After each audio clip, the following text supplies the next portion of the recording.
Do, do, do, do, do.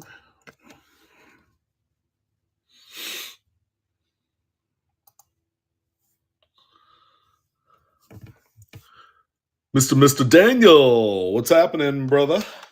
Good to see you.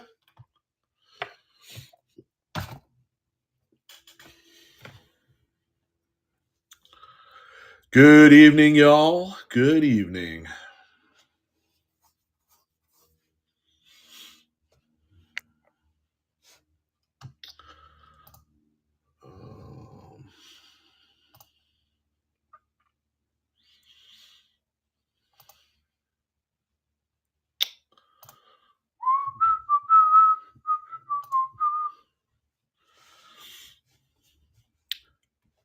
Hey, Mystery Moon, Tiffany, Nikki.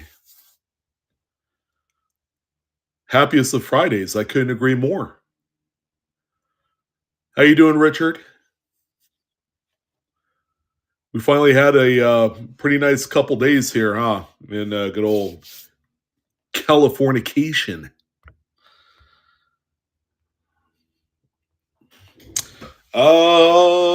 Mr. Robinson, here's what I got for you.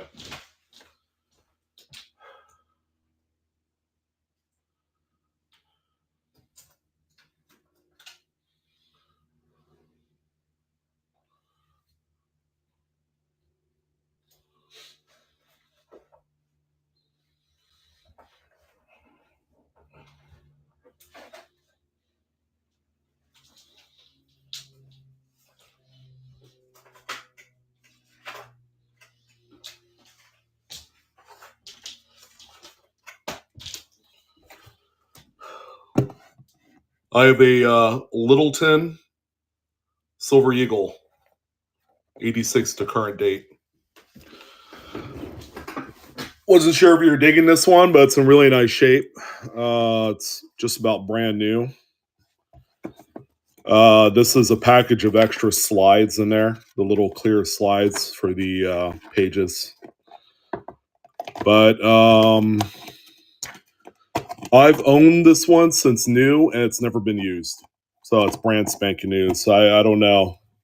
I don't know how if you're a fan of the Littleton coin green there, but I could run that one if you'd like.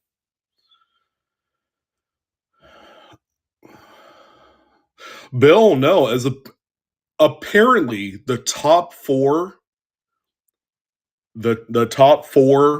prizes from Series 5 is still available. Apparently. So that I talked to Bjorn Trader B. We were just kind of talking about Series 5. And it's like, yeah, no one's found any of the first four heavy hitters in there. So yeah, I don't know. They're still floating around out there. Mr. Robinson, what I could do is I could run this one. Just start it at $1, and however much it sells for is what it sells for. We'll do that here in a moment. I'm actually going to start out with a giveaway. Let's see what we got here.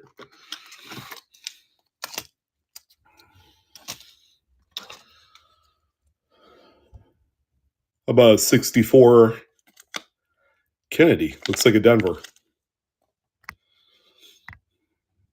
And tonight, ladies and gentlemen, we are going to be giving away that album back there, which is a really nice looking DANSCO US Type 7070 album.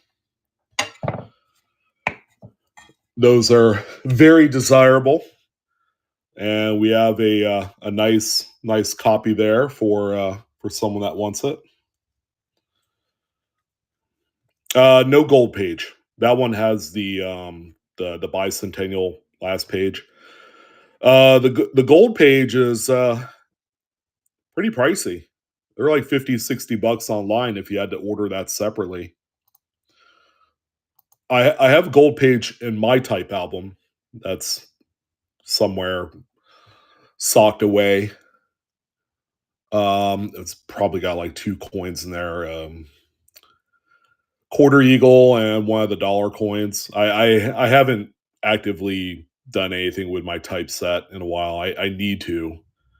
So I see Jen and Kelly. Hope you two ladies are doing swell. Oh yeah, that's our giveaway for tonight. First one, 64D Kennedy $50. Go ahead and get you some. And happy Friday. We are a show of albums. We got some albums. We got a lot of nice coins. It's my last show for a couple weeks. So I don't know if I'm going to be going live, not this coming Tuesday because we're going to be in Colorado, but a week from Tuesday. We come back Monday. So I might just wait until Friday to have our next show. So that's going to be 2 weeks from today is when we will be back live again.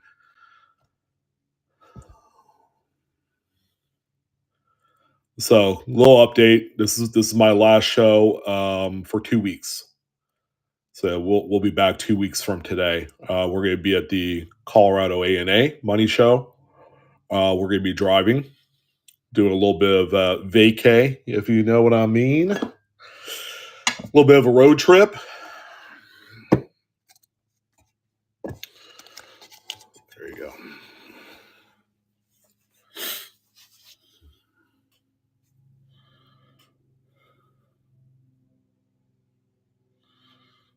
Oh no, you got your cough back.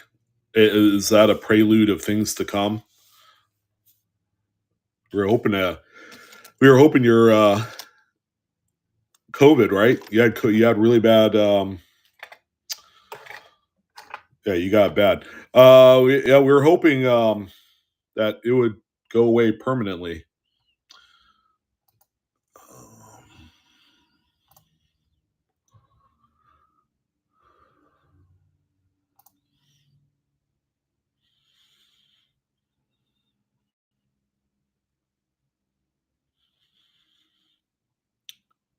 Thanks for picking up a Britannia Liberty Medal. Oh, did you get one? It was the last chance. I think yesterday. No.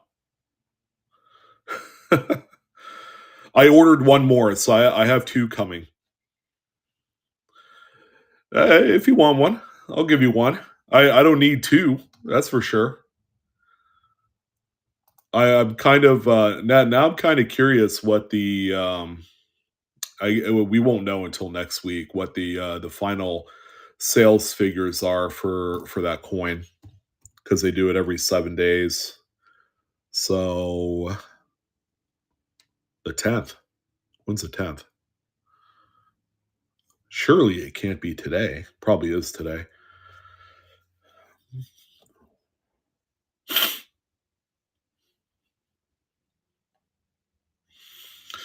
Well, if they only sold 37,000 of the 75,000 proposed of the Liberty Britannia, it's kind of a big deal. That's a very, very small amount. And I don't think the true potential of that metal is going to be known for at least a year or two. When people look back and kind of like FOMO out and they begin to convulse and they perspire and drip all over the place, then well, we'll see. Or it might not do anything. I don't know. All right, Eskimo. There you go. Grabbing yourself a nice BU Choice 64D Kennedy. Well done.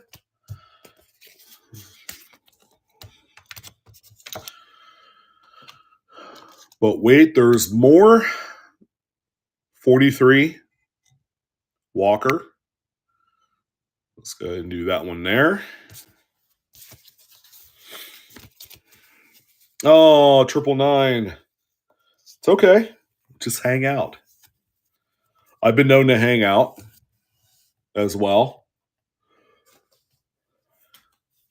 Oh, thanks, Nikki. I appreciate it. Yeah, it is my 10-year anniversary as of this month. Or not 10-year, 1 year. You tipped me $10 and I appreciate it. Kelly, it's funny. I thought about it and I'm still thinking about it. Yeah, 1 year. 1 year as of this month. I can't believe it's already been a year. It feels more like 6 months than it does 1 year. So I'll take it. I was hoping I'd hit 10,000 followers by now. No, not marriage. 1 year on whatnot. Rodellen, I have not looked at any of the emails. We were going to do that this weekend. We usually do a collective email kind of look through on Saturday or Sunday. So we'll see it this weekend. A lot of the other live coin Q&A panel members, they work during the week, so our only real time to do it is on the weekends. Oh, there you go. There's Amanda. She's one of the charter members of the live coin Q&A, and she said we did receive your email.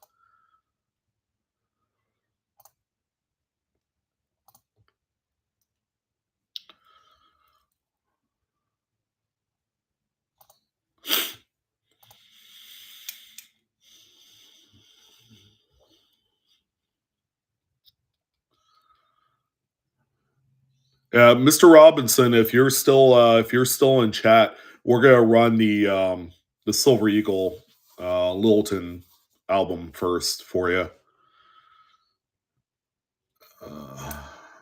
Kelly's computer crashed. Jan, you lost your headphones. What's going on, peeps? You guys are funny. You guys are funny.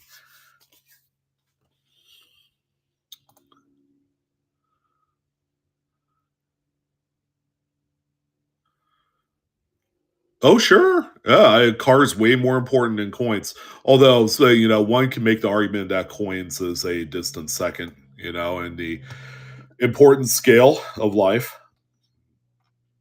I mean, for those of you that have been stacking silver for the last 10 days and bought at its low, congratulations. You probably made a few bucks.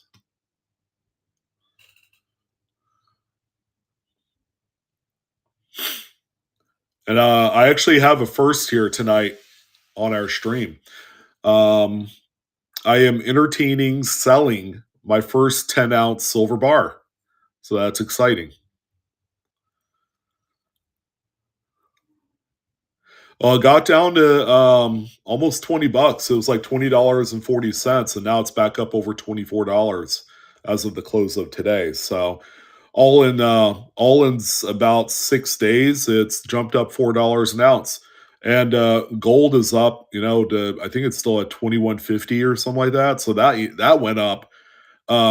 It hit its support level of $2,000. It even dropped under that about 10 days ago, and now we're back up to like 2150. So yeah, and then crypto's up as well. For those of you that do crypto, it's not my thing. Crypto's at an all-time high. Bitcoin, Ethereum, things like that. Oh yeah, it's all over the news, man. All over the news. You'd be hard pressed not to hear about what crypto's doing. It's kind of madness right now.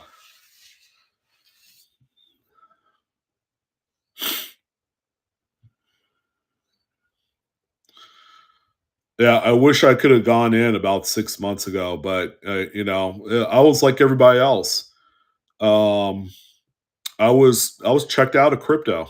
You know, I got a little bit of my Coinbase wallet, just a little bit of Ethereum, but it's not enough to really make a conversation around it. Oh, Mr. Blake, how you doing? What are you doing here, man? I'm not opening up any of the awesome ancients version. Which, by the way, I'm impressed. I should have bought a box of Series 6. It's cool as heck, man. Bravo, another successful release. I like it. All right. Yeah, I know. See, my only problem, Blake, again, like other things I don't collect, if I get my first little sniff of it, I might be lost in its rapture. Like I'm gonna continue because ancients can be a little bit of a rabbit hole. I'm not gonna lie. The same way, like if you buy your first piece of currency, it's like, what the heck am I doing? Now I just want to collect them all. And you can't because there are some pieces that are, above and beyond what the normal limits of a man's paycheck can hit. So it's just one of those. But the cool part is, there's a varying degree of, I guess, budget ranges that you could kind of stay within. It's just you want the best of the best. That's all there is to it.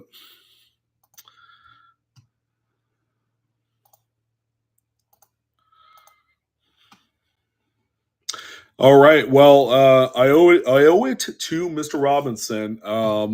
We're gonna start things off. We have a number of albums. Let me do this. I gotta make sure I have to add this one in. So let me go ahead and do that real quick, and then we will start the bidding on the Silver Eagles Littleton folder album here.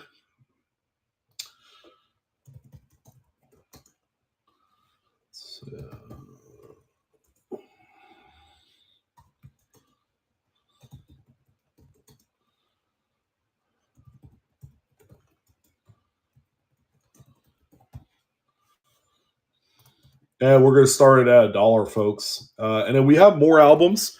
We actually have some cool stuff that I was able to obtain. And by the way, we are leaving on Monday to go on our trip. We will have everything.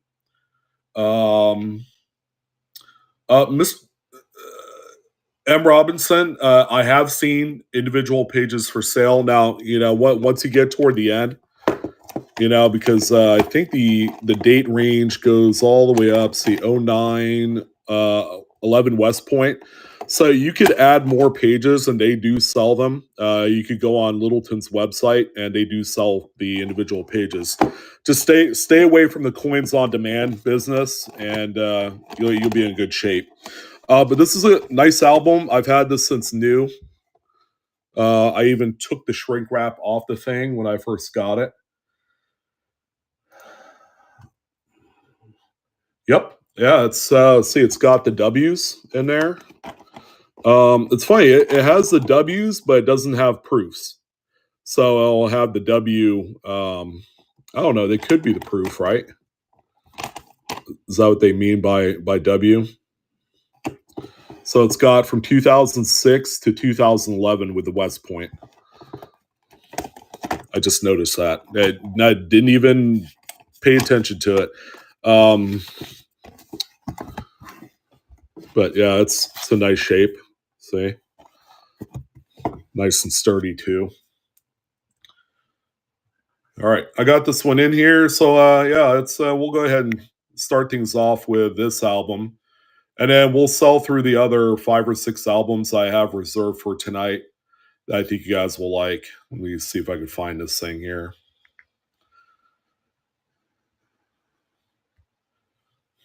Okay, there you go. That's for the Littleton Green American Silver Eagle album from 1986 to the current date, which is 2011. And there are W's in there, which Rochman, I said it might be burnished eagles. It could be. So anyone interested in this one? It looks like M. Robinson's out on it. Yeah, it's got blanks too. No writing whatsoever in this.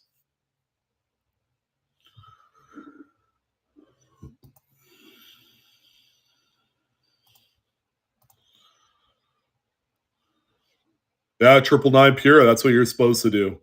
Send them back and tell them not to give you any more.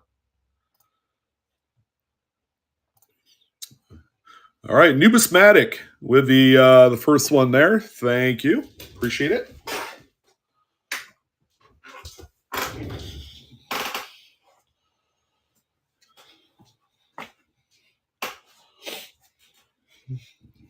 All right, next one up. This is actually a nice one. So this is a 1856 to 1909 Indian cents. It's damn near new. A few little doodads on the spine there. A couple little things right there. But overall, I graded this one about uncirculated. It's kind of like a new old stock, but it doesn't have the shrink wrap on there. So someone penciled something in there. Probably can be erased. But nice shape. Looks like it's unused. So that's Indian head cents. We'll go ahead and do this one here. And these all start at $1. So and this one, probably from the early 70s is right around the time frame that these blue Whitman bookshelf albums. I like that they're skinny. It is tough, right? But this is also going to test your tenacity, your patience, your just ability to just sit back. Because I will tell you this, there's always going to be more. There will always be more. All right. Iraq veteran. Thank you, brother. Appreciate it. That one's going to you. I did see that you commented earlier. I hope you're doing well. As is everybody else. All right, next one up to bat. Another just as nice. I ended up acquiring a handful of these Whitman bookshelves. This one has a little bit of stuff on the back. That'll come off, though. It's right on. It's superficial is what I'm trying to say.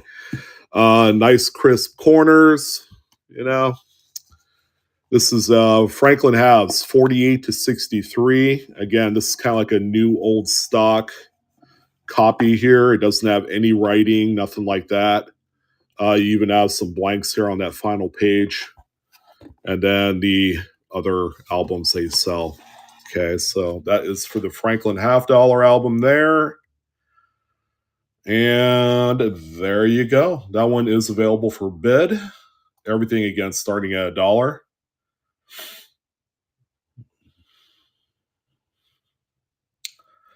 Trying to reach 10K. Well, we have officially hit 1 year on the platform. Exciting stuff.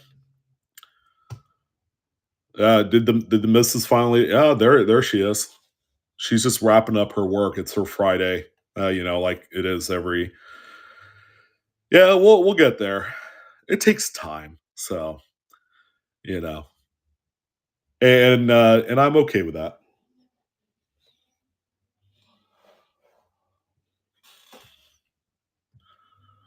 All right, so this is for the Franklin there. This one's going to doggone Kevin. Doggone Kevin, grabbing that one. First purchase on here. Thank you. Really nice one too. All right, so we're giving away one of these, but I do have the second copy. I have these things coming out of my ears because I know how popular they are. There you go.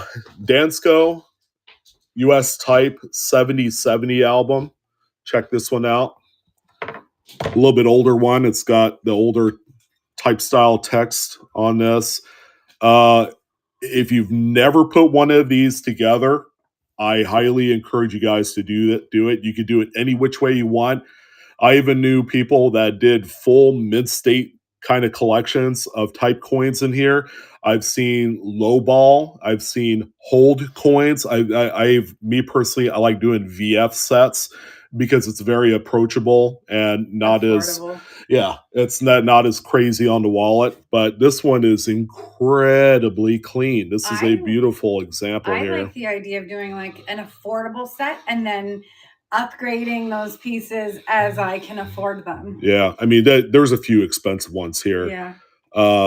Couple Liberty seated dollars, Trade dollar. There's a Morgan and Peace, Ike dollar. That's a cool set. Four commemoratives there. I have another copy for you if you want it. Oh, I do. Yeah. Now I'm like, hey, I want Yeah. one of No, those. so this way, and then unfortunately this doesn't have the gold page. They all usually have this 1976 kind of like commemorative page, and then a Susan B. So you could certainly swap this with the gold page. The gold page you gotta spend like 60, $70. It's not cheap, and they don't reproduce any more of the gold pages. So you're kind of leaning to the secondary market to buy one of those gold pages. If and only if you want to do a gold page. I know that can be kind of pricey, especially if you're doing something specific.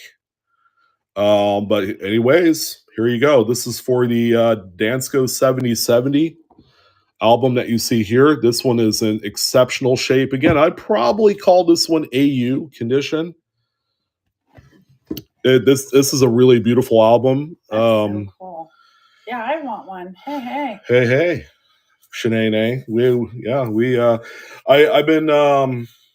I've been holding on to the DANSCO 7070s. If I could get them at a good deal, and that's really tough because the word is out on these. Hey, Bill says. Hey. Oh, there you go, Kelly. How's everyone doing Well tonight? done. Today has been a whirlwind of a day for me, but made it through, and I'm headed off to put this on the right behind. I'm headed off to go have a massage here in a little while. What? Yes. I didn't know about that. You didn't know? I have. Yeah. I got my hair done today. She did. For a massage. She's getting ready for Colorado. That's what all this is. I am I'm so excited. I need a break. Yeah, we all need a break. All right, here's another her secret double life, right? Away from me. Makes sense, Kelly. So get ready for summertime. It's gonna be hot, and this is the book you need. You know why? You need a library of coins. This is the brand of album going all the way back to the 50s that you could rely upon to put your coins in there, like these Mercury dimes, and they will tone still to this day. This is a fresh, new, old stock copy of the Mercury dimes. This thing is about as fresh as the day it was made, ladies and gentlemen. I've been holding on to this one for quite a while. One of our featured pieces for tonight. This thing is undeniably clean. These things are generally falling apart. Look how tight the spine is. Usually it's all cracked and junked up right there. But do you think someone used it or just kept it like? Yeah, it might have been used. There probably was a few coins in there at one point, but it was very lightly used and it was taken care of. So let's go ahead and solve this one if I could find the listing, for crying out loud. So this is a library of coins, Mercury dime album. Here we go, folks. Throw a few inexpensive BU Mercs in there, and Nikki, watch them tone. And all it takes is one summer, so put it in there and put it in the garage. Nikki says, Stacy, that one wants that one too. Well, she has a Capital Plastics. I don't think she needs this one. But that would create like toners for me. That would be awesome. It might. If you can find another one, I would like something like that. Yeah, I'm sure I could find another one. All right. Oh, there, Miss Jen. Miss Jen. Ready to do some experimentation. Ooh, very nice. Thank you. I love me some Merc dimes. Merkin schmerkin. All right. I know someone was asking about this. I bothered not to take all the coins out of here, so someone's going to get a pretty gosh darn good head start on a DANSCO Jefferson Nichols album, including the proof issues. So here's what's in this one. It's actually in really nice shape. You could see that, it's got a little bit of a mark right there. But aside from that, just and a few little marks there too. So this one here has a very exceptional crop of beautiful high-end Jeffersons. You see a few of the toners that are in there as well. This thing is lights out. Now, what it doesn't have, so when I pull this back like this, so it doesn't have any of the 38s. It's got 39P, no 39D or S. It's got a beautiful toned 40D in there. Some of these do have full steps. It doesn't have any of the silver nickels. So it goes from 46 onward. Not completely full. It's missing a 50D. I think I took that one out. 51, 51D, 52S, 53D. So you can see all the ones that are missing there. A couple of the 54s, 56, 57. Check out the toned 60D right there. Beautiful. I call that one Big Blue. Not because of me, but you know. SMS 66 in there. But look at all the other ones. Here, I'm gonna lay down for a little while. Okay. Will you make And sure a nice tone 76 there. So there's all the proofs. Okay. So this one is a predominantly clean page there, but you know, we're leaving all the coins in there. And then here's the 90s. So there's a few dates in there, some proofs as well. And then a completely clean back page. So 5 pages plus one page there that's got no dates or anything, so you could continue on the series from where it stops, which is 2002. So that's how old the album is. It's 22 years old. So really nice one there. Again, every single coin. I'm starting at $1, Jen. You know me. That's how I like to do it. Actually, I don't know if I would like to do it because, you know, I want to get a few bucks out of it. But we're just going to go ahead and do it anyways because this is going to be a great kind of site. I mean, you're going to be saving yourself probably $200, you know, just by getting that. I don't know where it's going to sell at because, you know, there's already $200 to $300 in coins in there. So let's go ahead and start this one here. We're going to just do $1 and let you guys decide. What do you guys think this one's worth? Okay. So again, no silver nickels in there. And that probably, Jen. There are a fair amount of full steps coins in there. A lot of them in the 40s with full steps, which is kind of nice. And yeah, every single coin is mid-state and just a beautifully curated kind of head start type piece or type collection of nickels. Yeah, kind of hard to say, but someone was asking for this. I'm like, well, you know, I do have one, and I thought I was going to just take all the coins out. And I'm like, you know what? Let's go ahead and make someone's day and get someone's, you know, get a head start kind of thing going on here with this album. So whatever it sells for, it sells for. And, you know, yeah, no sudden death on these. We'll have some sudden death. I'll sprinkle a few sudden deaths in here tonight on some listings. So, hey, Gary, there you go. Nice one. Thank you, sir. You're gonna enjoy that one.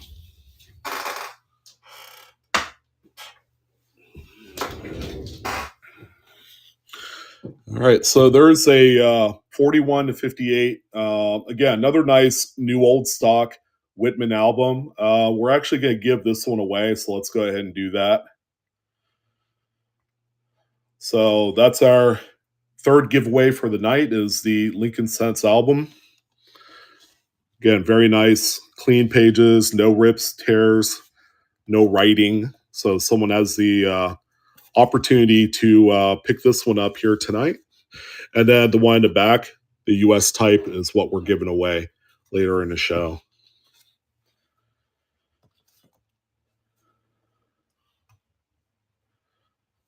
You're welcome, Gary. I appreciate you, man. I'd like to say we do things fair around here. Although a couple weeks ago on Adam's stream, there was some clown that came up on stream and said I was ripping everybody off. I'm like, how do you rip people off if you start everything at $1? you know, and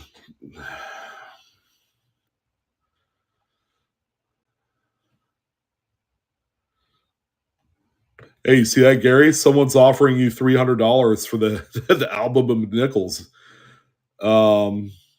Nikki, how'd you guess? Thanks for nominating yourself there, and saying Bill too. We'll get Bill. Yeah, right, Charlene. You know, people reserve the right to make whatever, you know, comments or opinions about me, you know, as they choose. The only thing that I control is what I do and how I conduct business. So, you know, I don't sweat it, because at the end of the day, I realize you cannot please 100% of the people. And I've accepted that many years ago when I was working in sales. And it is what it is, you know? So,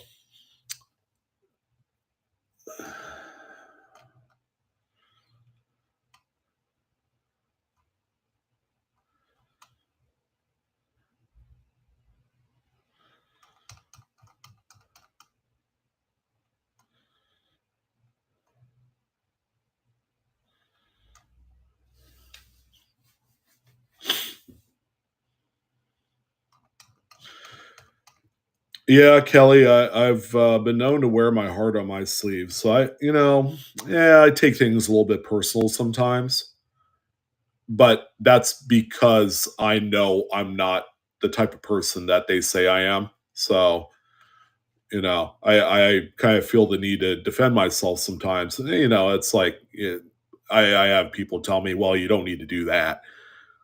So, you know.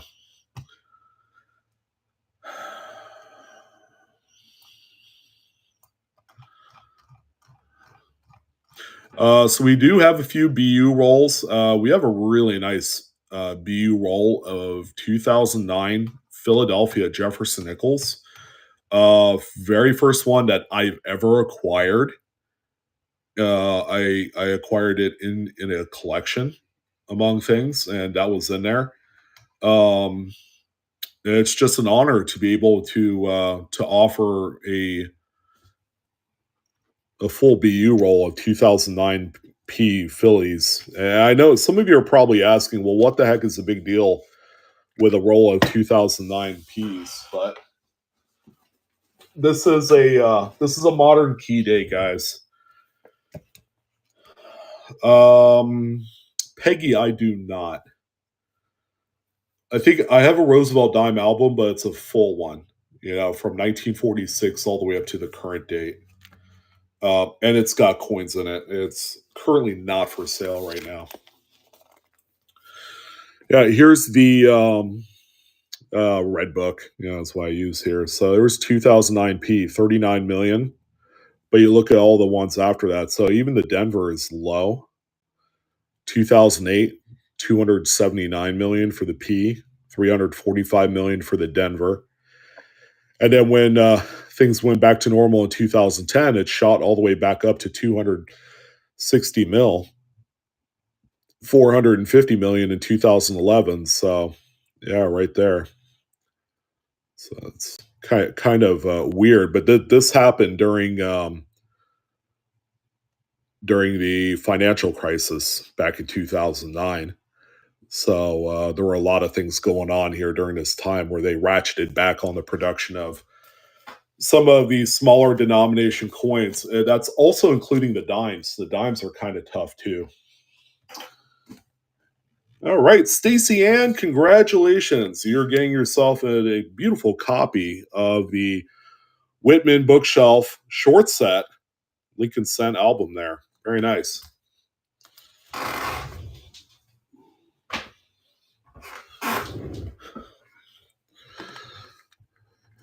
All right, so we'll go ahead and sell this one next. Let's just pull out a few of these bad boys here. So individual 2009 Philly BU nickels traditionally sell for about $5 a piece. So I have 40 of them right here. The last couple sales, and this is over the course of the last 90 days on eBay. They've sold in between 180 and about 215 for a full roll. We are actually going to buck and go this. So someone could possibly get a killer deal here, and then they could turn around and flip this thing on eBay once they get it and make a boatload of money. But I'll let you guys decide. This is a full 40 coin roll of 2009 Philadelphia Jefferson nickels. Very low mintage here. It's a modern key, is what this is. All right, let me find this thing here first, and then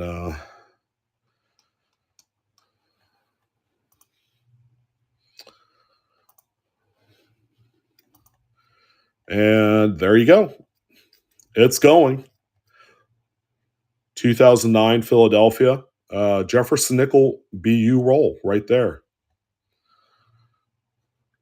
Again, the last 5 or 6 sales of this within the last 90 days on eBay have been around 180 to 215. So you guys can certainly audit my, what I'm telling you. You can go on there and check for yourself.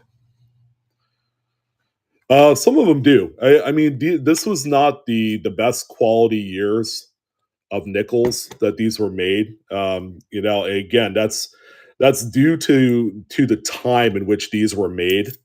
Some of the crappiest coins were made in 2009.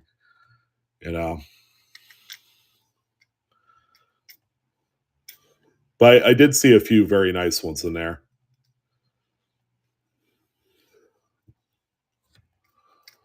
Yeah, bag marks, contact marks. You're exactly right there, Kelly.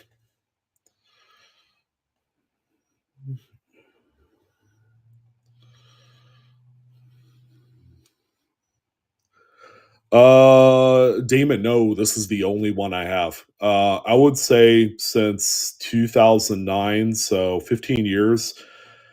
I've had 2 rolls of BU 2009D nickels, and that was a long time ago. That I would say that was probably back 6, 7 years ago, somewhere around there.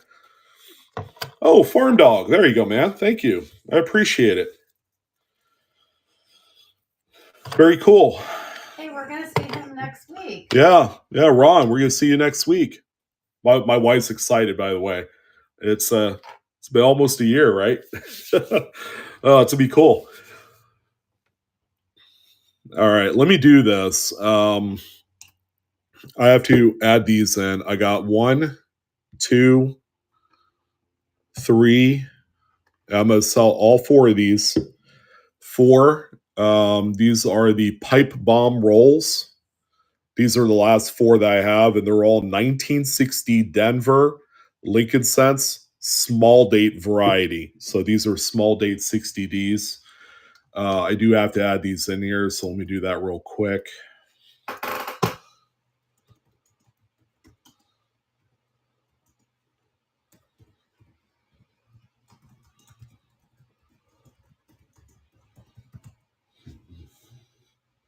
Again, we're starting these at $1.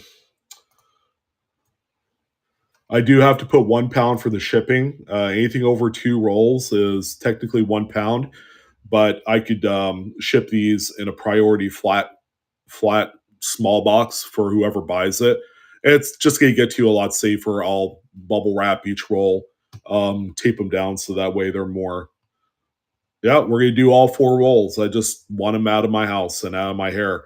So someone's be able to get a pretty good deal on these. Again, these are the pipe bomb style, and the deal with these one, they got 2 caps on the end. So you take 1 cap off, probably take the other one off, and push all the coins out. But once you get the coins out, you can't put them back in here because this center part here is like incredibly kind of like shrink wrappy.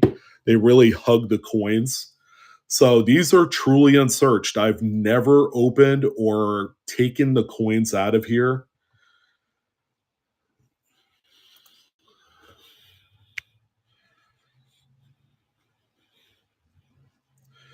All right, so starting out at $1, and there you go. So you're getting 4 pipe bomb rolls of 1960D small dates right there. So these are quite old. These are probably 45, 50 years old. 4 rolls, 1 money.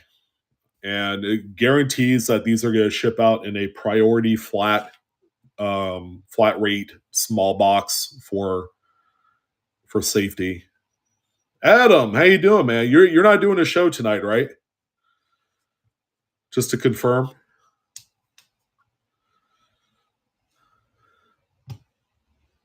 Yeah, Adam, can't wait to see you, man, next week. I guess we're going to be doing the Denver Mint tour. It's going to be first thing in the morning on next Thursday, I guess. We have to be there at 8 o'clock, if not a little bit sooner. Too exhausted, not until Monday. Yeah. Yeah. It's going to snow Thursday morning. Where? In Colorado? Is that what the forecast is? We What's the forecast? we might just have to forego the mid tour, and I would be okay with that. What's the forecast? He's saying it's supposed to snow on Thursday. Oh. So if that's the case, then we'll take our time. We're gonna be in Cheyenne when we wake up. Oh, 1 inch? Are you kidding me? That's like a dusting for most places. In Colorado, that's a dusting. That is a nothing. We should still go to the men's. That's a nothing dusting.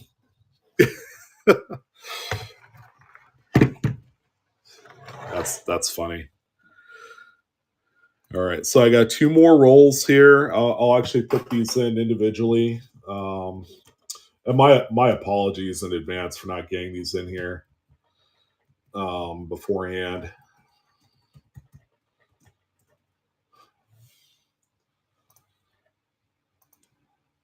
Again, most selections tonight start at $1. I would say probably like 2 coins out of the whole soiree it has like some sort of like minimum bid, but that's only because they're like nice type coins.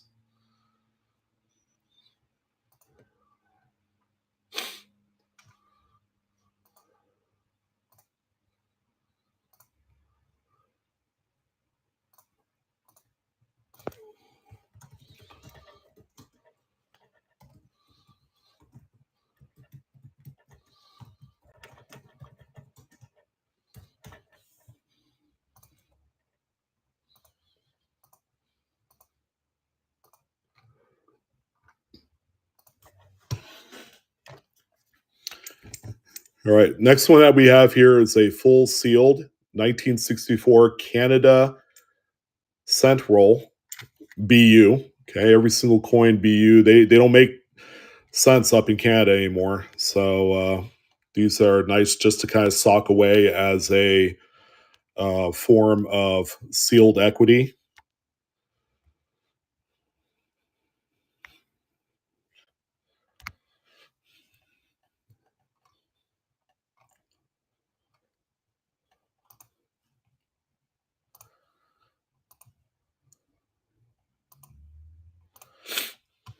All right, so we just have 2 rolls left, and then we'll get into some singles. We got some pretty interesting stuff tonight. Stuff that, admittedly, I've never sold before. So it'd be nice to see some kind of like fresh type of coins. And yeah, 2012 was the last year. I actually sold a BU roll of 2012 Canadian cents here probably about 4 weeks ago. And it did pretty well. I think it sold for like $18 or something. So this is for a full roll of 1964. These are, of course, copper Canadian cents. And I do have a second roll, ladies and gentlemen, in case you missed out on this one. And I'll see if I can get more of these. The gentleman I got these from, he would only sell a couple of them at a time, unfortunately. So I don't know. We'll see. I love BU rolls of Canadian cents, especially the earlier ones.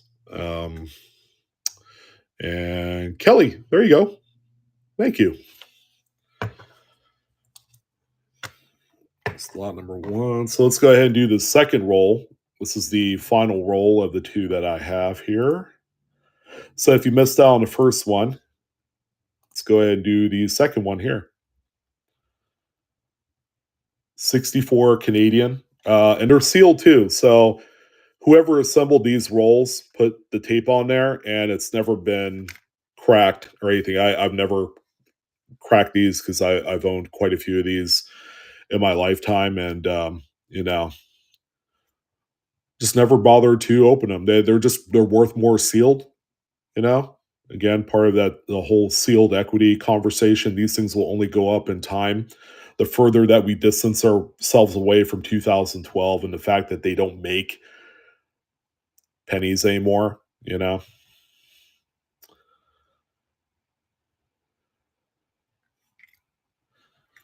Oh, Jen, you're gonna sell and whatnot? That's awesome. Yeah, let me know. I'll promote you too. Get you kickstarted on here. You're kind of a fixture and whatnot, anyways, especially on all the coin channels. So everybody knows you.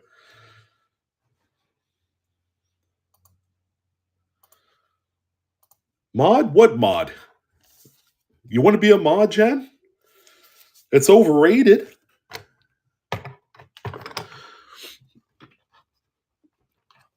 Okay, so I ended up with this thing, and it is legit.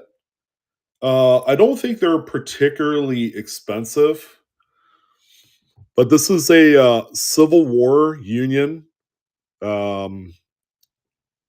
cap button, I guess is what you call.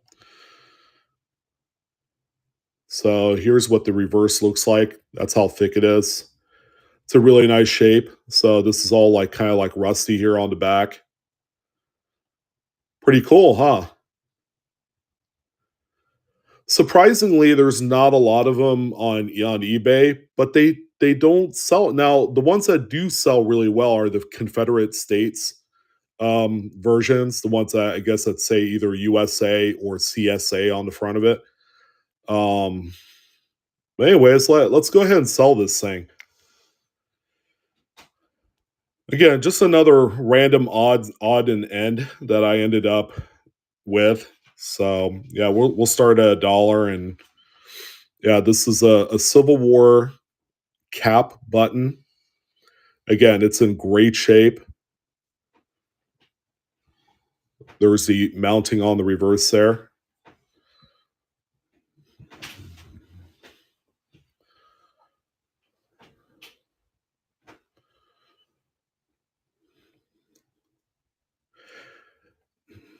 Yeah, Jen, because we sell on here, it's similar to like selling on eBay. You do get a 1099, but the way that we get paid out into PayPal, and then PayPal sends us a 1099. So we don't get a 1099 from here, from Whatnot, because if we did that, we ended up getting a 1099 from Whatnot and PayPal. Then we're gonna have to justify why we made double the money, essentially, if that makes sense. So let's see. I need a sleeve for that. Oh, Joe Lark, there you go. Enjoy that one. Again, it's very limited knowledge of what I have on these things. I know there are folks that know a little bit more about Civil War memorabilia. So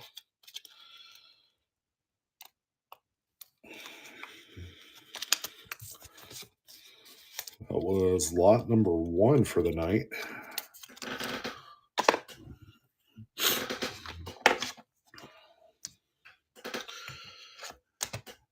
All right, I don't have much in the way of currency. Here's a crispy uncirculated.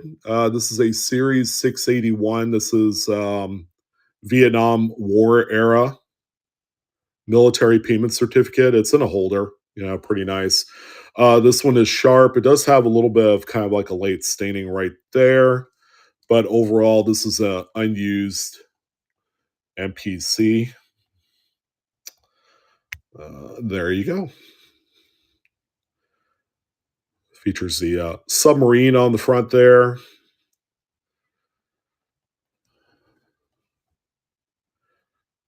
And then that is an astronaut with planet Earth in the background. As far as I could tell, that's Earth. But pretty nice intaglio print, similar to what you see on regular U.S. issued notes. There you go, Joe Lark. Great pickup there. Thank you.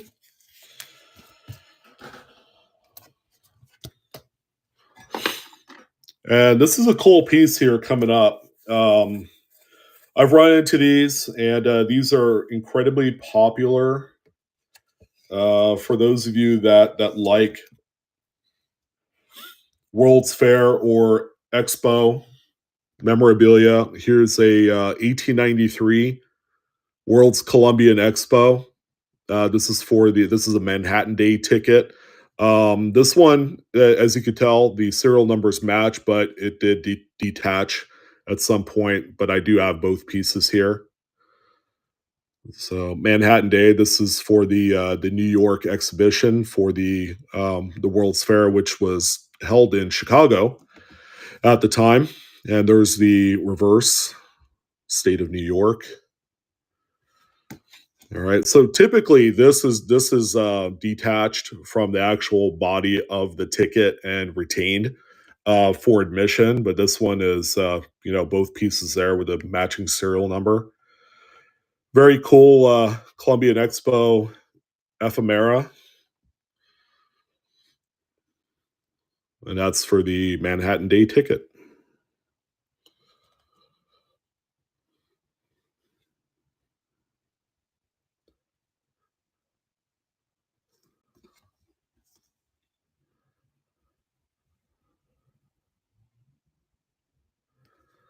Yeah, pretty cool, huh, Joel Ark?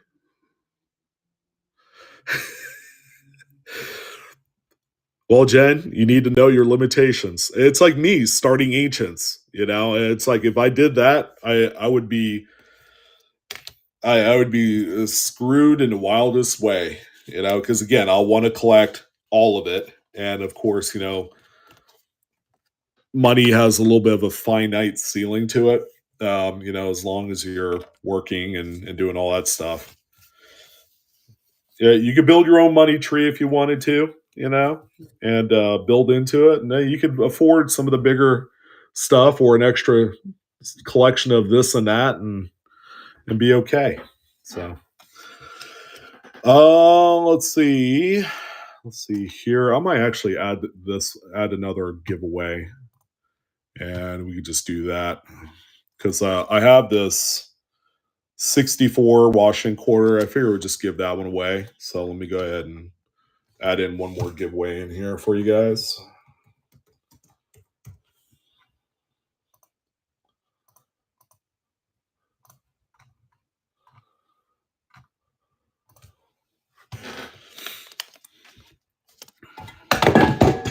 Nice.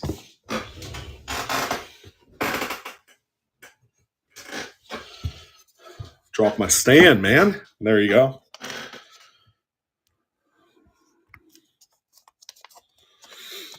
There you go. So I'll put this one here. That's the giveaway, that 64 quarter. Let's see. Let's go ahead and buck and go this one here. So this is a 90% silver proof Hawaii statehood quarter. So it's a 2008 S is the date.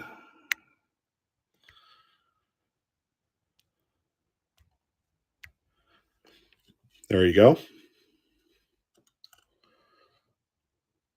These all have like super, super, super deep cameo contrast. So that frosting is on a whole other level on the 90% silver is there. Quite a bit more meaningful, I guess, just, based on the presentation of these things.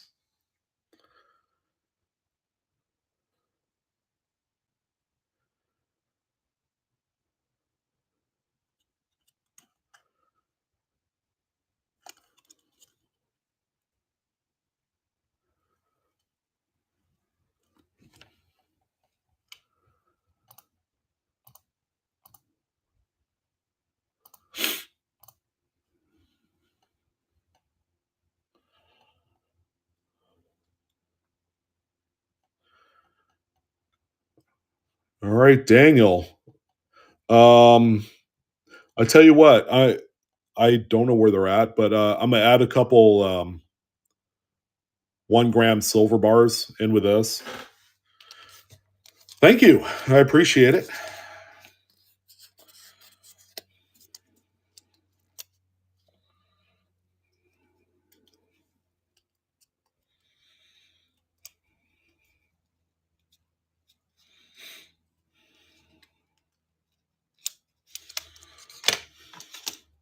All right, and we also have Alaska as well. So this is another 90% silver.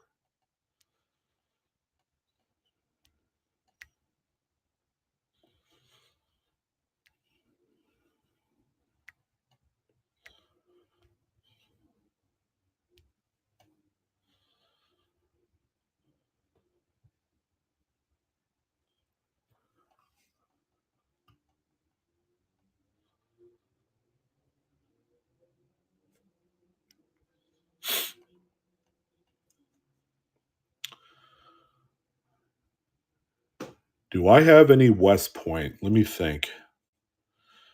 Let me think.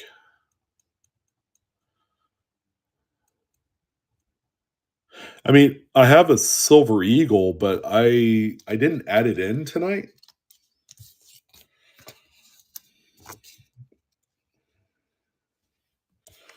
All right. Thanks, Bill.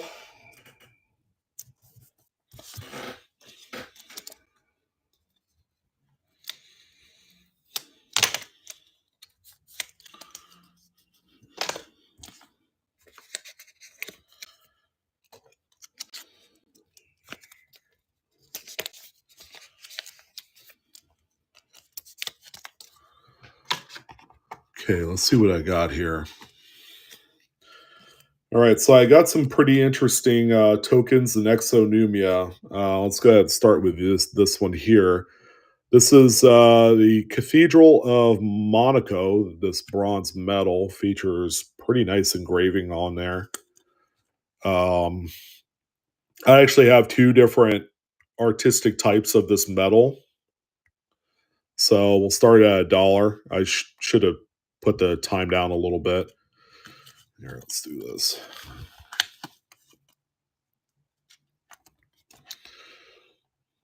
There you go. That's what that looks like there.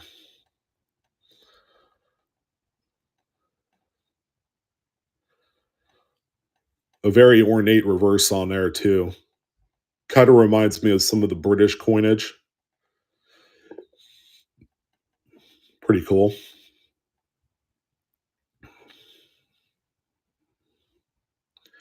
Yeah, it's a very busy design, but it's also very ornate. Busy and ornate, I guess. Kind of go hand in hand here with this thing. It's got a reeded edge on there. And that one's going to Deborah. Thank you, Deborah.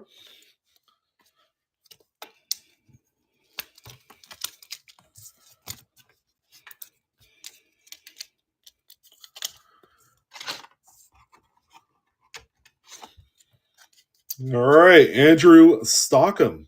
There you go. You got yourself a 64 Washington quarter for you.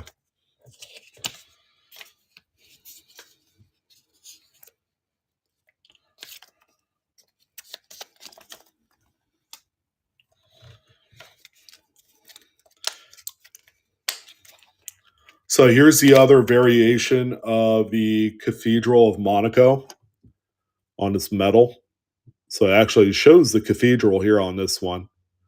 And then on the reverse, it's that same reverse as the previous medal that we just looked at. All right, so let's go ahead and start this one. This is lot number 6 for the night.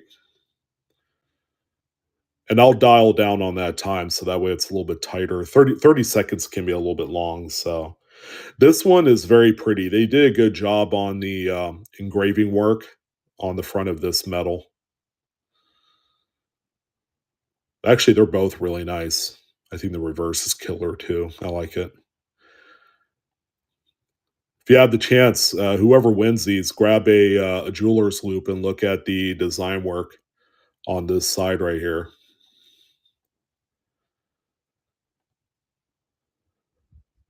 Good witch, as far as selling them, is that what you're a little timid on? Is selling those things, or what's your selling them?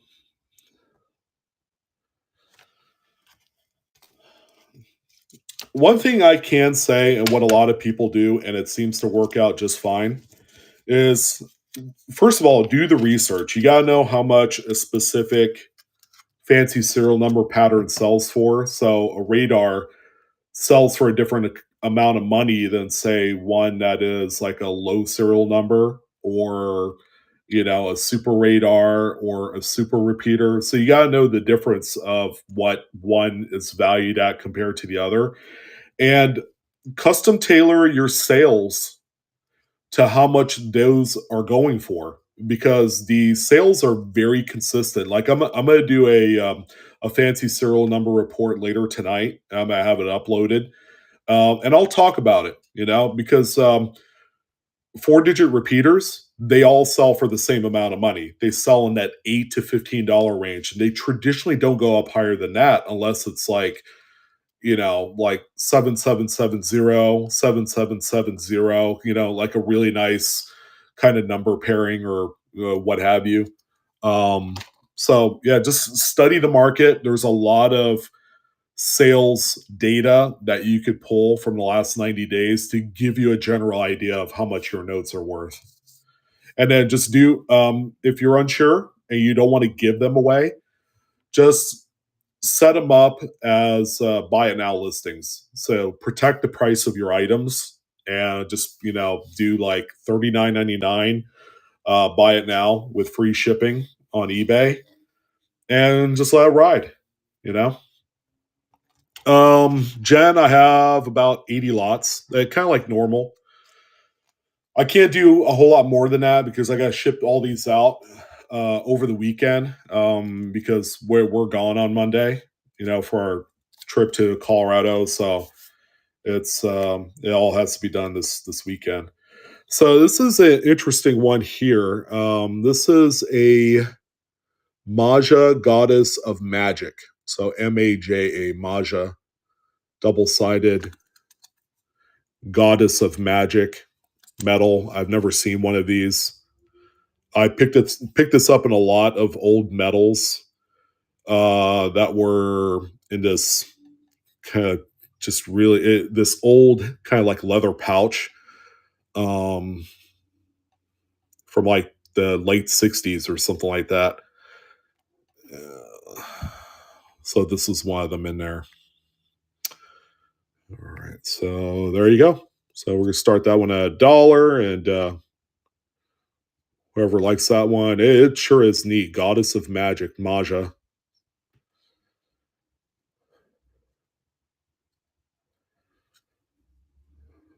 Oh, Roxa, that's a good one. Those, if we're talking super radar, where you have bookend of the same number, and then six in a row of any one number in the middle, those sell for between $80 to $100. They are one of the high tier fancies that you could find.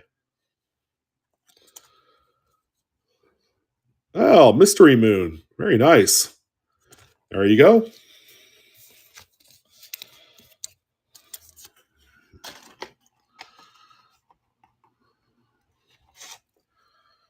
Okay, so coming up next, we have a agricultural tag. This one has 2048, and it says the Bettendorf Company.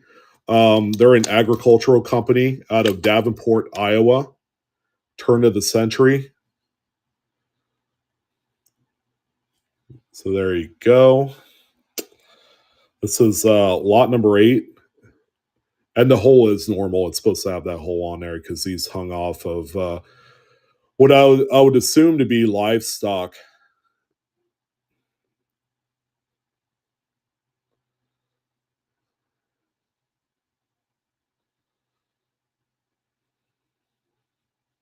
And that's a hand stamped number on there, by the way.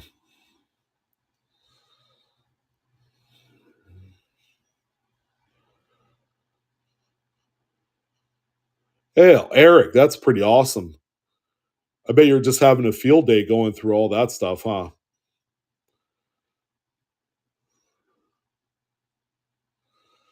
Oh, is there a city of Bettendorf in Iowa? Okay, that probably explains everything then.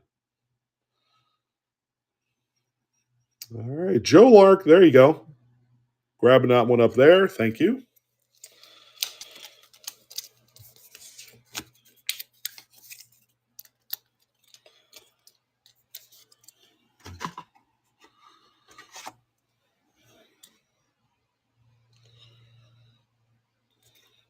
All right, so I don't know a whole lot about this one. Doing a little research, this was right around the 1920s. This is a modern Woodsman of America token. So it's probably a unionized token there. It says brazen coin, $2,000. It's got a pair of axes, or an axe and a what looks to be a sledgehammer on the reverse there. So it's an early 20th century token. Let's see. Let's go ahead and dial this down here. Let's do half the time, 15 seconds on there. Sorry to make it so long on these, and then we'll do some sudden death somewhere in the middle here. So this is a modern Woodsman of America token. Again, we're looking at about 1920s is the time frame on this one here. Again, probably a unionized group back in the day. And Bill, there you go. Well done.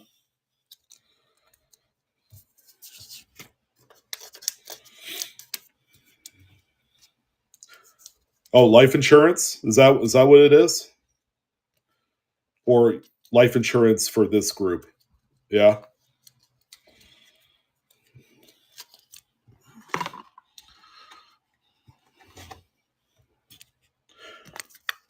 This is one that's pretty neat here too. Man, I've just been coming across all of the really cool tokens.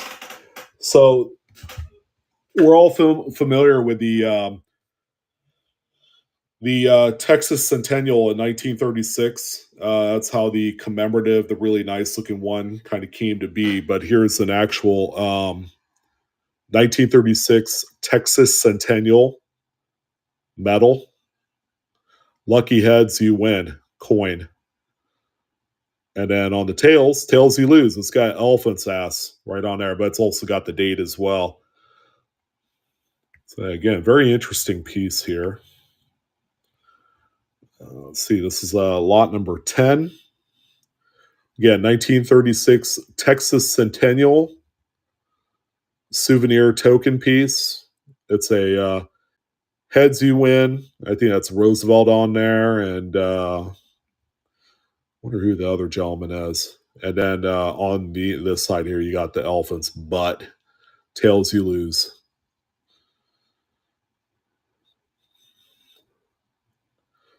This would go great with a Texas commemorative if you got one. Again, it's something you don't traditionally see. This is the first time that I've ever owned one of these. All right, Bill. There you go. So I ended up tearing the other 2x2 I had this in, so I'm going to put in a new one.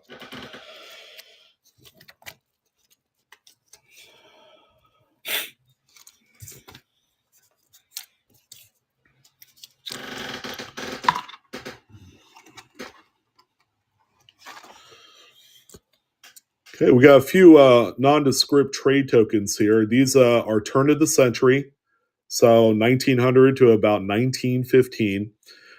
This one is scalloped design, good for 5 cents in trade. It is aluminum, and it just has a letter E on the back, so it doesn't specify a market or any sort of company that this could be used at.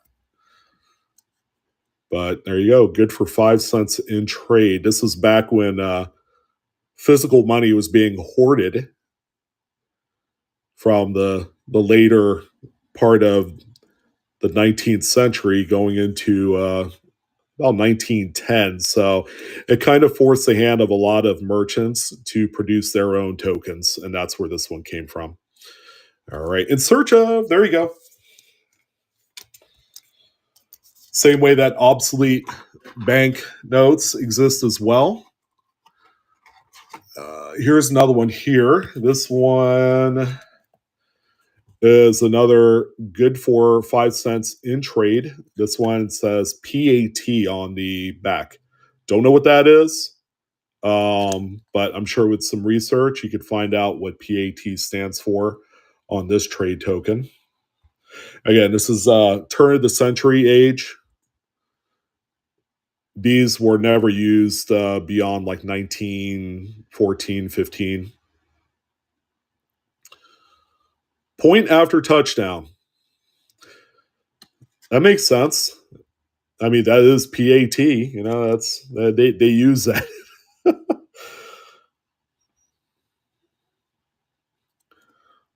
It says good for 5 cents in trade on this one. And this one is looks to be oxidized brass.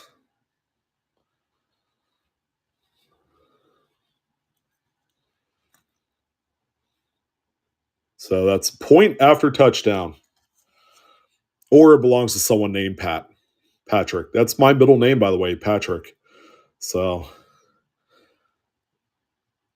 another little thing that maybe some of you didn't even know.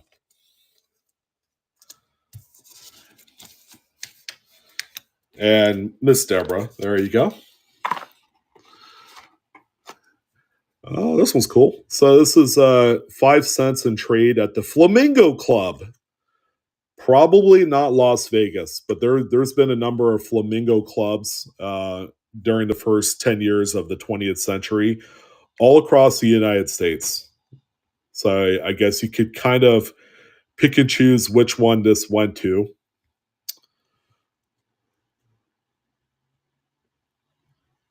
But this is probably a bar, maybe billiards halls, or some of the establishments that use trade tokens quite frequently. Gentlemen's clubs, absolutely.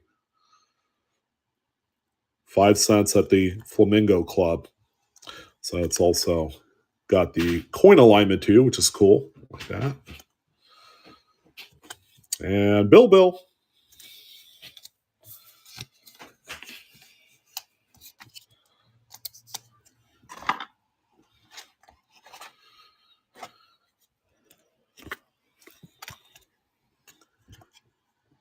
Here's an Annex, not the grading company, but Annex, ANNEX, and this one was good for 5 in trade. A simple older style 5 on this trade token here. There you go. It's got 6 stars there on the front, and just a simple ornate number 5 on the reverse. It even has the little denticles there on the edge, similar to the regular circulating US issued coinage during the time. Plain edge, and this one is brass as well.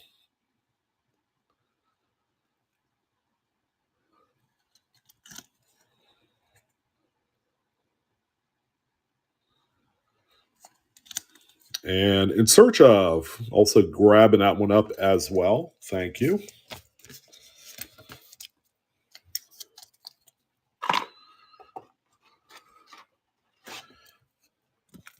And we have a couple better ones here. This is a octagonal Ritz billiard parlor. This one is good for 10 cents in trade, and this one is aluminum in composition. This is actually a nice one here.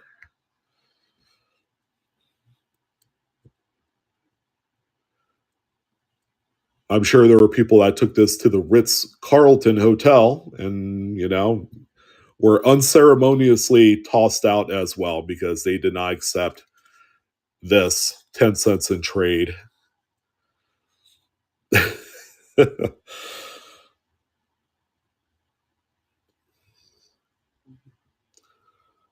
Oh, Patricia, that's cool. That's awesome. I like that. I love, you know, stuff like that. Well, I do have to thank my parents for giving me that name, so you know it worked out. I also have a second one here, so I had two of these. The Ritz Carlton. It's not really the Ritz Carlton. It's the Ritz Billiard Pool Hall and Parlor. So time to get your libations. Good for 10 cents. That was probably good for one drink. Luck of the Irish. That's right. With St. Patty's Day just around the corner, perfect timing. What does it say under Ritz? It actually has like a little bow tie design. They probably used as a tilde or a little dash or something to split up the design. Okay, so we'll say goodbye to the Ritz. We also have the Pastime Billiard Parlor. Good for 10 cents in trade. I imagine that the same company that made the Ritz tokens probably made this one as well. Ask me how I know that. Pastime Billiard Parlor. So the Pastime Billiard Parlor, I did some research. There was one in Illinois. There was one actually here in California, in the Bay Area, in, I think, Martinez, and a few other spots. There was one in Texas. Apparently, it was a very common name of a billiard pool hall and parlor. All right, BB Good. There you go. All right, and this one's actually pretty cool. All right, you guys know where Rock Island is, right? Is that's Quad Cities, Iowa? So this is Charles Fiebigs and Sons, Locksmith. So this one is identifiable. It's actually got a readable address, Rock Island in Iowa, per bill. I've actually driven through this city before. Not much to look at, but it's there. So they did keys, locks. They actually did guns, ammunition, fishing, and tackle. They were kind of like the all-purpose store. I had this today. This place would rock today. So this is lot number 18. Charles Fiebigs and Sons, Locksmiths in Rock Island, Iowa. For your electronics, I'm sure after a while, Charles Fiebig, ended up having a resort opening up a Radio Shack because everyone else did, right? By the time the 1960s rolled around. But, in all honesty, again, this is like turn of the century era.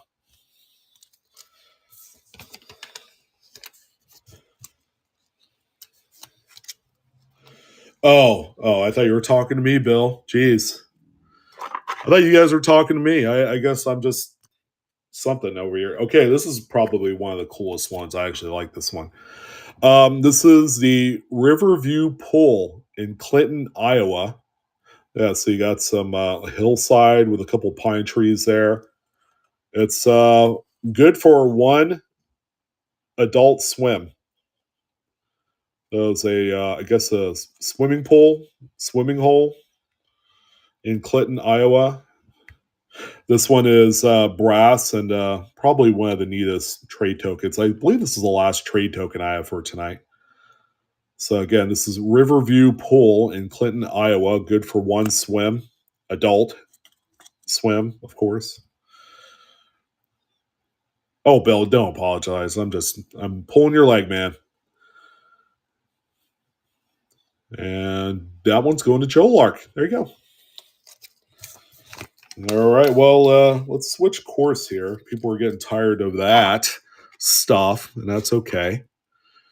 Here's it's actually pretty cool. This is a 1958 Black Beauty nickel, mid-state, but also got a little bit of bluish toning on there too. Have you guys ever seen a toned Black Beauty nickel? Now you have. Here's lot number 20. So this is a improperly annealed planchet, so much so that they ended up very dark and gunmetally gray.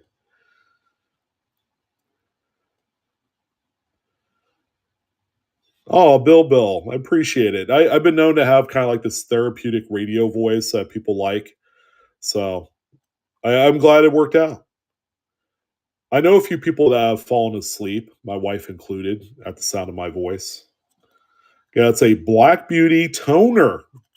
We don't see Black Beauty toners that often, but this is a really nice mint state 1958 nickel.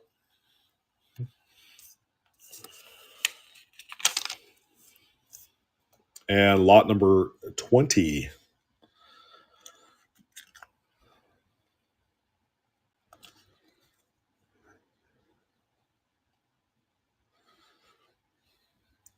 Adam, you're not supposed to give them away. You're not a nonprofit.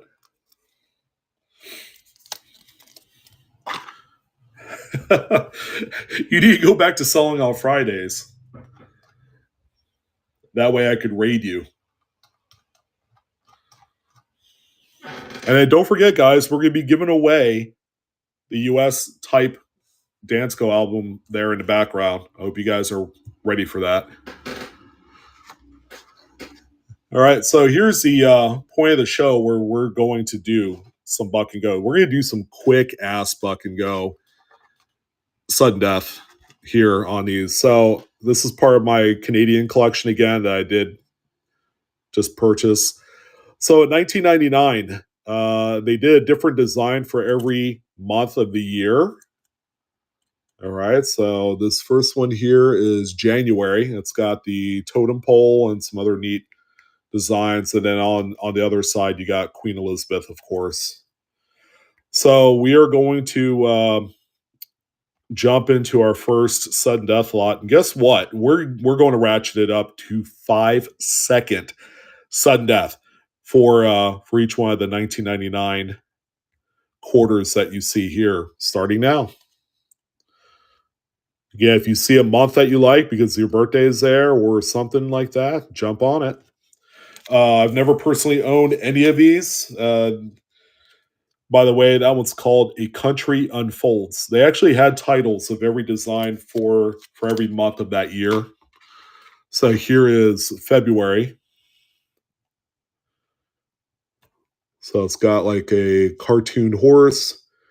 It looks like Native American drawings, which is pretty cool. This one's called Etched in Stone for February. There you go. 5-second sudden death for February. Just like that. Bill.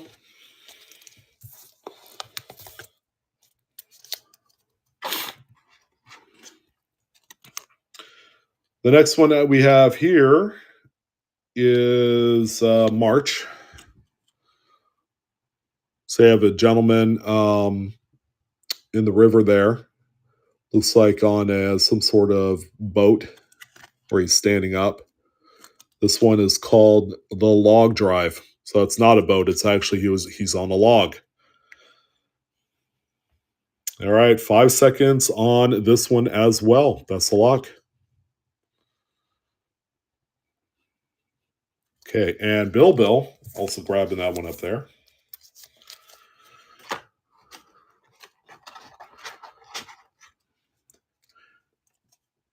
Here's April.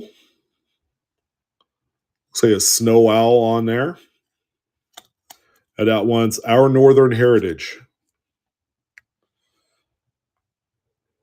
Lot number 24, 5 seconds. And Bill, there you go.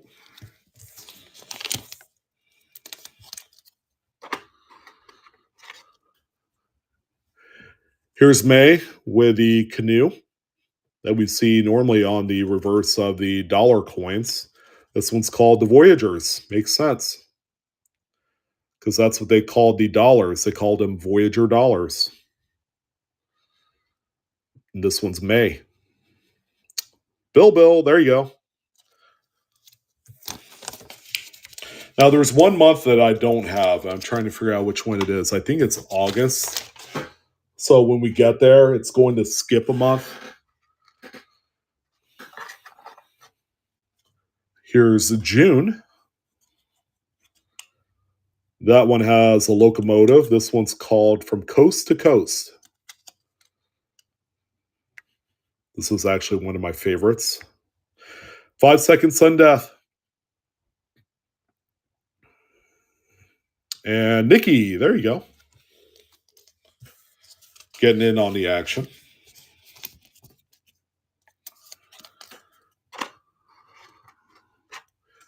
Here's July.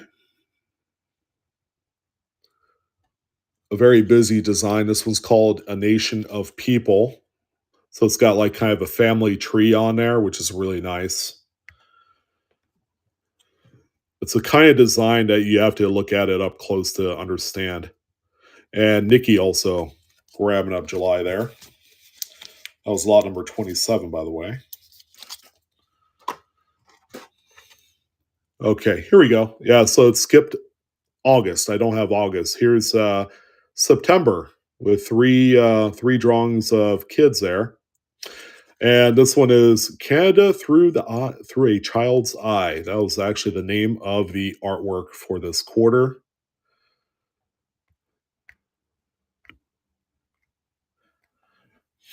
There you go. Lot number 28, 5 Second Sudden Death. And BB Good. Nice one there.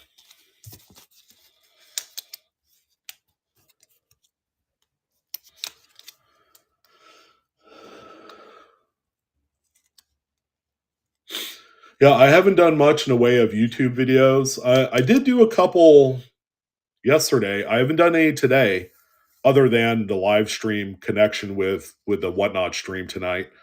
I'm going to do the fancy serial number video tonight before we call it a day, and then another PCMR tomorrow morning. So yeah, it was the Monday market report or the last pocket change market report from yesterday. Here's October. And this one's called A Tribute to First Nations. So again, very nice Native American motif on there with the bird and the wood carvings. This is lot number 29. Presto, that is an empty folder that we are going to be giving away at the end of the show. We've already sold one DANSCO 7070. They don't have coins in them. I'm not selling coins out of them. I do have a near full 7070 set, but yeah, we're not doing anything with that. That's one I'm continuously working on and all. Here's November. This one's called The Airplane Opens the North. So you have that biplane there, kind of similar to what we see on the Orville brothers in North Carolina. Kitty Hawk, right? But this is the Canadian version. There you go. BB Good on the November.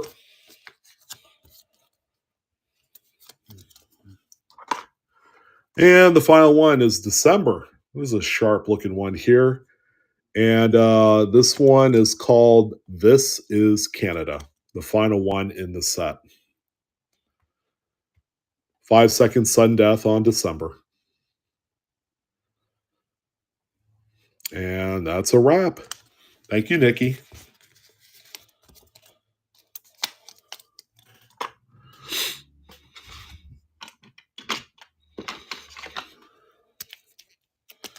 Let's throw a banger in there.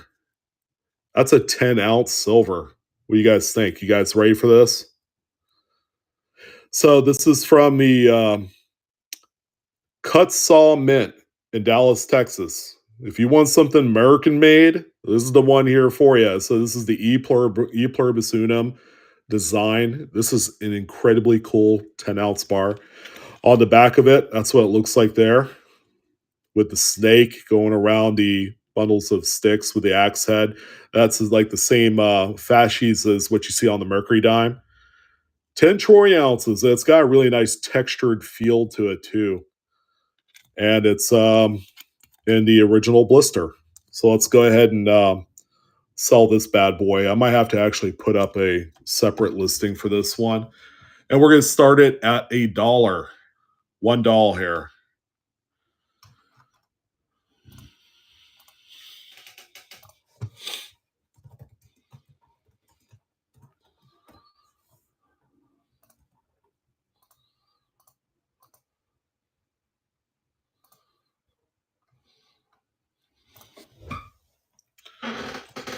How does he sell it for so cheap? Well, with silver going up, that's a good time to sell these. Plus, I got other silver tonight.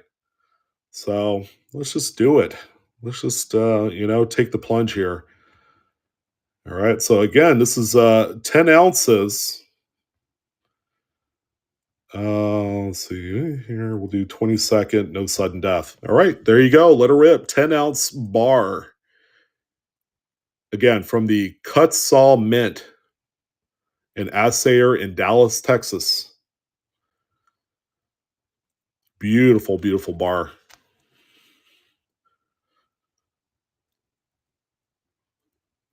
It looks like the Hellbent one. Is that still your first purchase? Okay, so this time the payment did go through. I think we had a payment issue last time, right? Hellbent one. So now you're legit, and man, what a way to get in there. Congrats. Hey, you didn't know I was going to throw that in there, huh?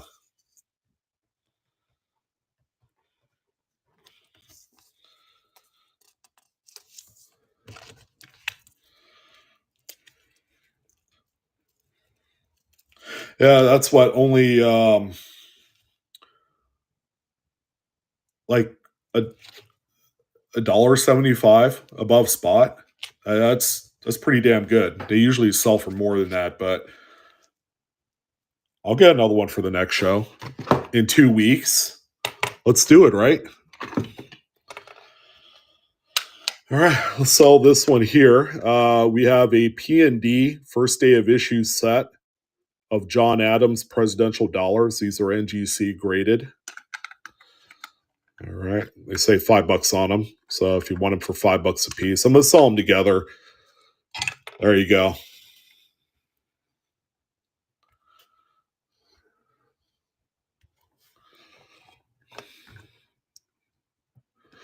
I bought these a while back ago. Probably worth a little bit more than that. I don't know. So this is for a P&D set, first day of issue.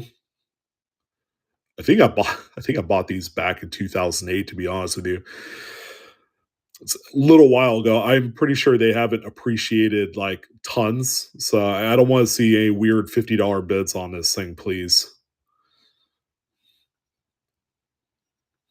999. With that being said, we're going to get some good stuff ready to go for you in 2 weeks. Bill. Thank you, sir.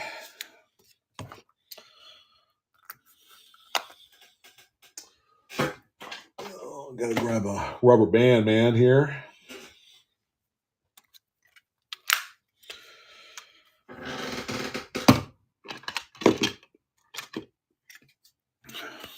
You guys see this? This is a new one. Yeah, speaking of banger coins, look who graded this one. CAC G, right? They don't grade toners, right? That's what they say. And look at that grade too.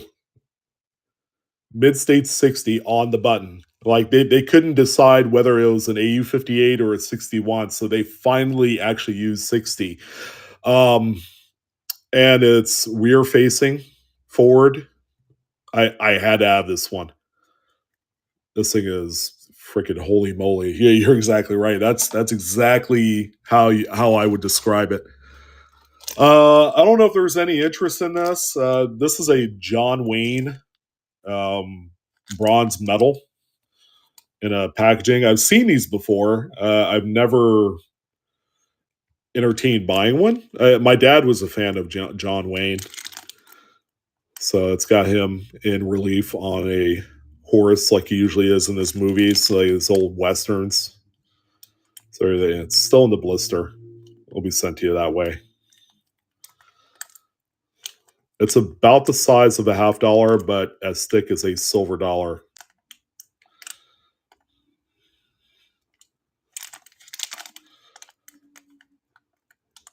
If it were me personally, I'd probably cut it out of the plastic and, you know, put it in something else that's more suitable. That's pretty cool, though. All right, CMD 49.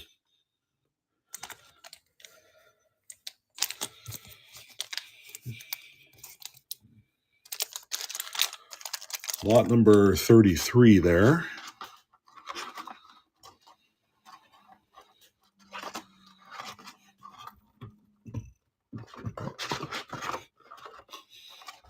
We have some killer peace dollars, some nice raw beauty, just obscene looking coins that we're going to buck and go here a little bit later. Here is a 20th century, the atomic age. So figure what, 1950s? This one says industry science in the middle, and then you have a beaker and microscope and other stuff. So it's got the hand with the radioactive symbol and some stars on there. It says "and tomorrow" on there. So 1950s era metal. Started out at $1. It's nice brass.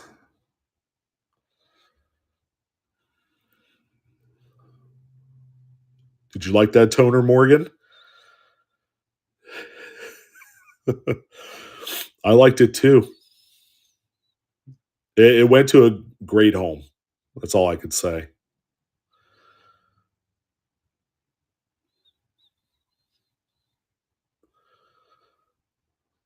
'20th century, the atomic age today, and then that's tomorrow with the radioactive hand. It's kind of funny the way that they had portrayed this particular era in atomic science. It's funny. Dare I say it? Atomic. Tom LC won that one. I'm just I don't know if Chad's in here. I'm just giving him crap now.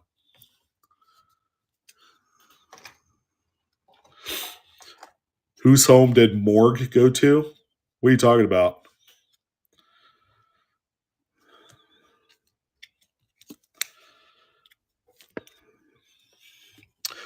This was a cool one too. 1950s era peace through trade and travel, with the lady there with the globe, and on the reverse, American merchant shipping. That's like a what looks to be a Navy ship, albeit not a very good drawn version of a Navy vessel. All right, there we go. So that's law number 35 there. Again, this is about 1950s era when they did some pretty wacky metals, peace through trade and travel. That's a horn that she has in her hand. Pre-Peace Corps, yep.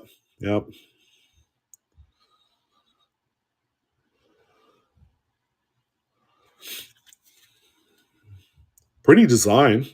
It's pretty nice. Got a little cameo on there.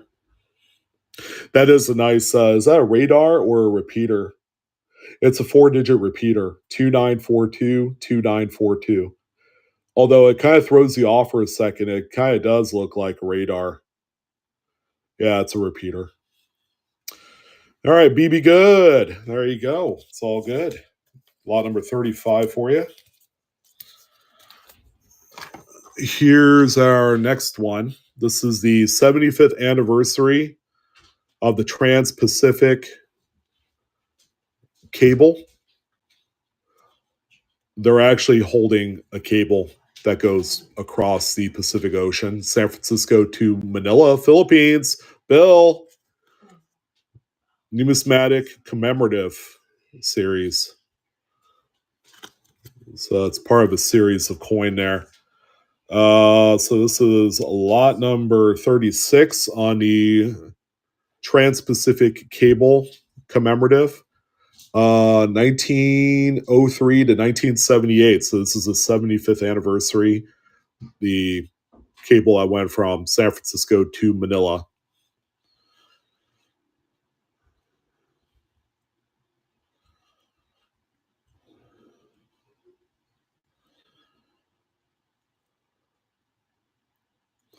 And that is indeed brass.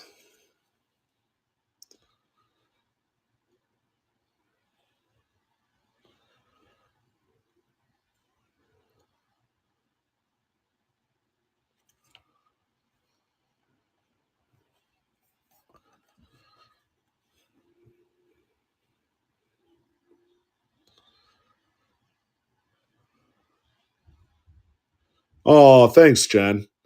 I love your support.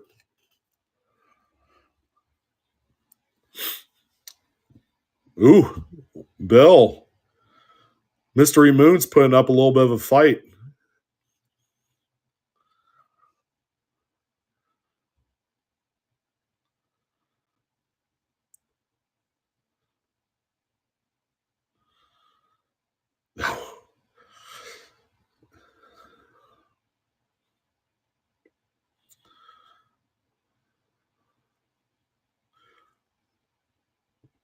Oh, Bill tapped out. All right, Moon, there you go. So, Moon, what significance does this have to you? Are you Filipino, or is it something else? You had to have it, yeah. I'm half Filipino, so it does have a little significance to me too. Bill is married to one, so that's his significance. Here's the 200 years of Old Glory, our good old flag from 1777 to 1977, commemorative medal. Again, this is part of the numismatic commemorative series.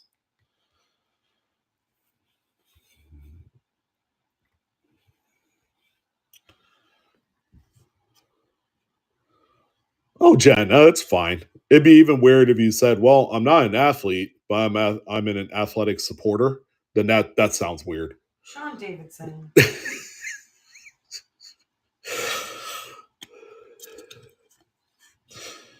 200 years of Old Glory.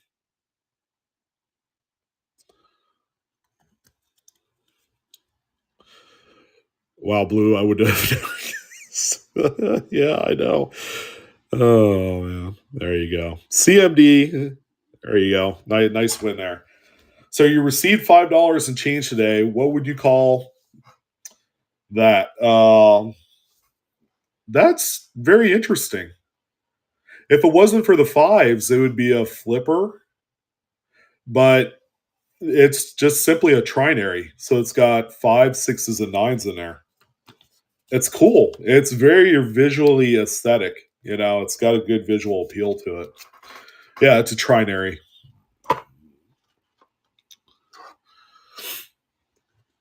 We got some good looking Indian head cents. I would say nothing from the 1900s. Good news. 1895. Beautiful VF, full Liberty. Nice patina on there. So if you want a nice date here that's not 1905 or something like that, that looks great. And these generally have about 2 diamonds on the ribbon too, which is nice. 1895 Indian head cent in VF. Beautiful.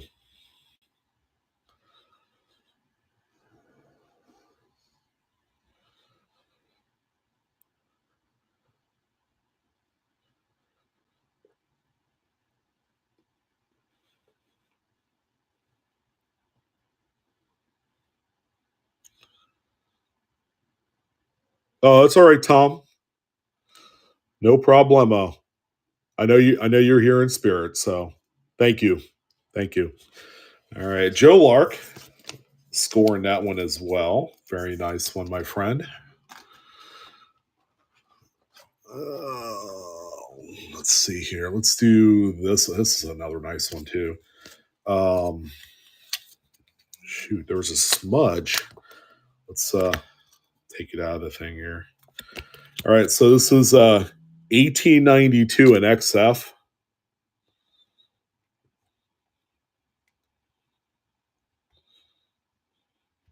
This one's pretty.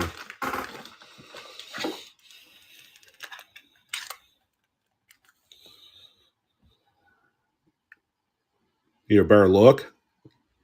The headdress, highly detailed. Barely any wear on there. I thought about calling this one AU, but I just couldn't do it. I don't know. I'm a little bit more constrained on the grades of these things. There you go. There's a quick look at the reverse. This is a nice one. 1892. It's a beauty.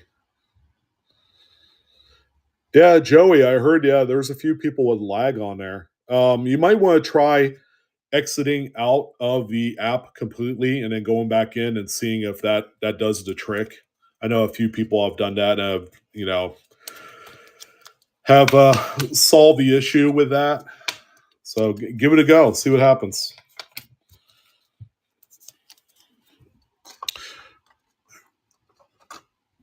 And one more. This is an 1891 in XF. This one has a repunch date. I didn't bother to look at the snow attribution to see what the snow number is, but it's got a repunched 1 in the date there. Again, another nice one there. You even see little hints of mid-state red in the protected areas around the letters and the eyes. Or the eye. You can't see both eyes of Lady Liberty on this thing. So this is someone has a snow variety attribution book. You can see the extra repunched 1 at the base of that first one there. You can see it there just to the right at the base or the foot of the 1. Can't believe you can actually see it here. But it's there. It's actually a very nice looking coin. That's a magnifier 3 times power from Walmart. Who would have thought, right? Kind of does the trick, and it's got a nice viewing lens too. So it's an 1891 repunch date, and that one's going to Bill. Very nice, man. Great one.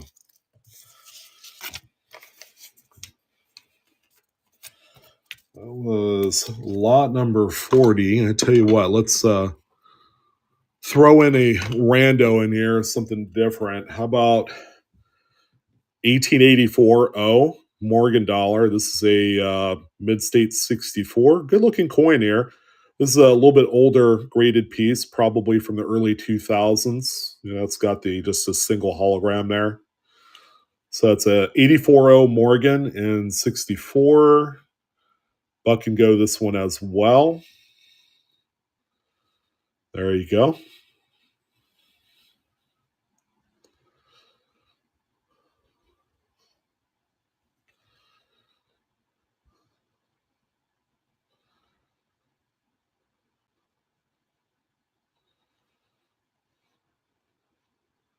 Beautiful coin, very lustrous. Kind of hard to say, what you want to say about these coins. They all look good. 64 is a very fine and acceptable market grade for these things. 63, 62, they seem to be the more common grades. But 64 is nice. It's got really nice clean cheeks on there too. Definitely above average. Nice coin. And that one's going to Bill. Congrats. That was lot number 41 there. Let's also do this one here. This is a 73S. This is an ICG graded clad proof Ike dollar. This one is a proof 69 deep cameo. There you go. $10. I got that one really cheap, probably back in 2008 when everything was cheap. That was right before silver ran up to $55 an ounce. Remember them days, guys? I believe that was like 2010. There you go, 73S, ICG proof 69 deep cameo. This is a clad Ike dollar. Triple nine, stay strong, man. You got this.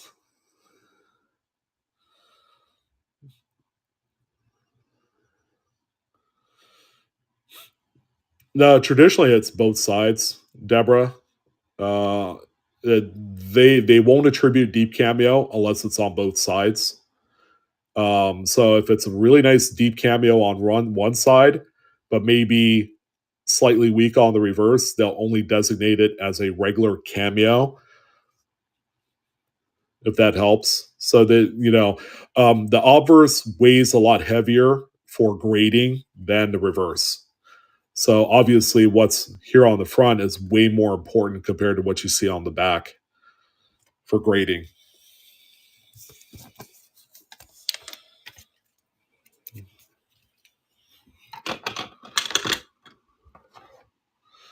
See, we'll buck and go the toner, 1897, also in the 64. So we'll do this one here in a little bit. That one's pretty. Nice little, another banger for you guys. All right, so this is a A&A World's Fair of Money. This is the Boston, Massachusetts event in 2010. So this is the elongated penny for the event there. Let's do this one. There you go. So Boston 10th anniversary, I believe.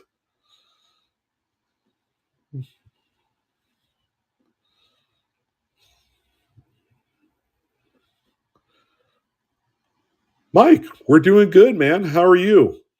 How's things?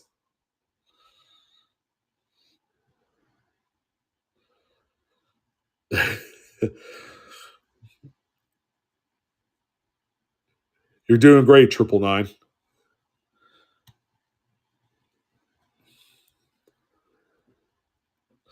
All right, Bill. There you go. Thank you.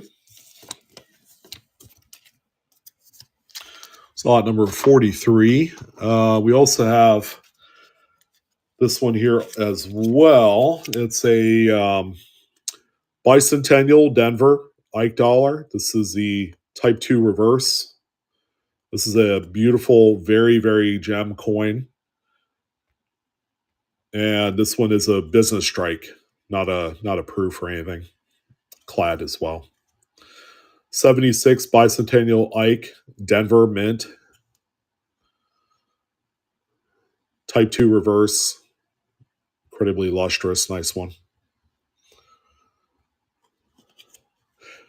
Yeah, 999. It'll be in 2 weeks. So perfect timing.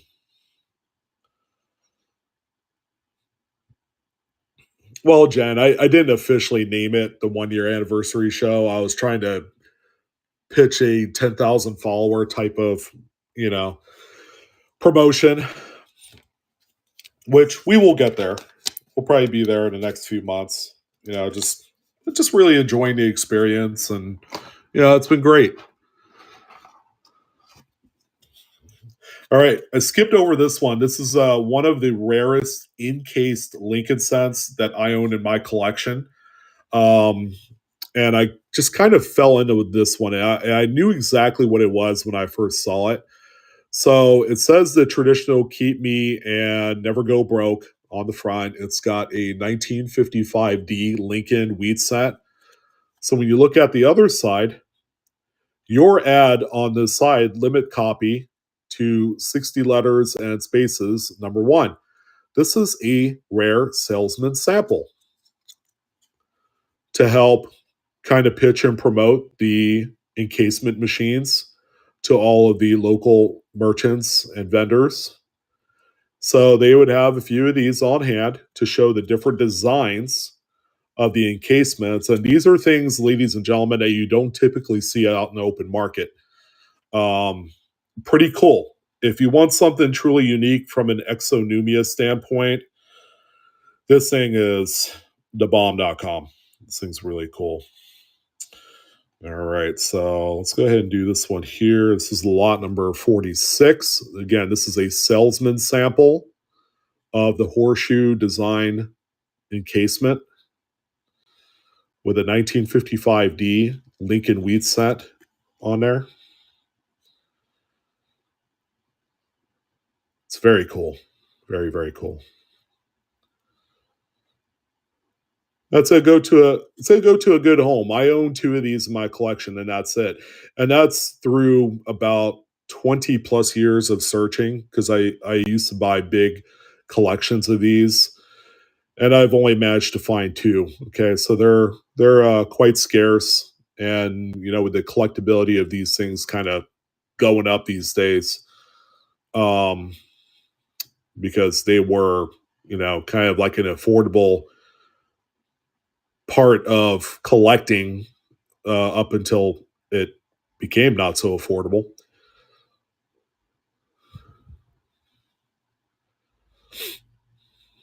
All right, Charlene, there you go. That's a great piece. Well done, my lady. Let's see, how's number 46?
All right, let's go ahead and do some more quick sudden death. We have a number of Canadian. Eric, we're going to be there on Friday and possibly Saturday morning, and then we're leaving Saturday afternoon, and we're going to start heading back in the direction of home. So I don't know if we're going to go up the Rocky Mountains. It depends on weather permitting on Saturday. So we'll see. We will see what we're doing there.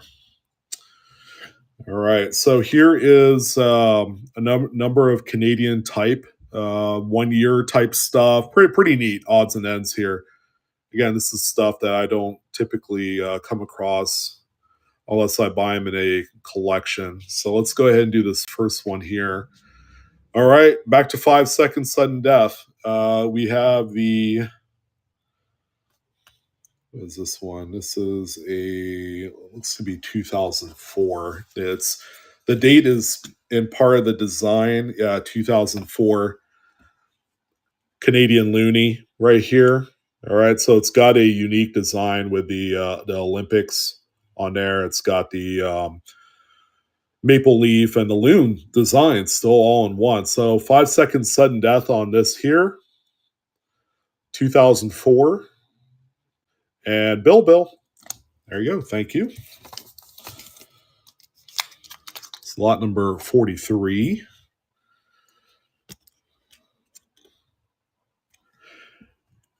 Here's the 1-year type Flying Canada geese, again with the Olympic logo on that one as well. All right, let's do this one here, lot 47, 5-second sudden death, so very quick. And rocks a key. There you go. Thank you.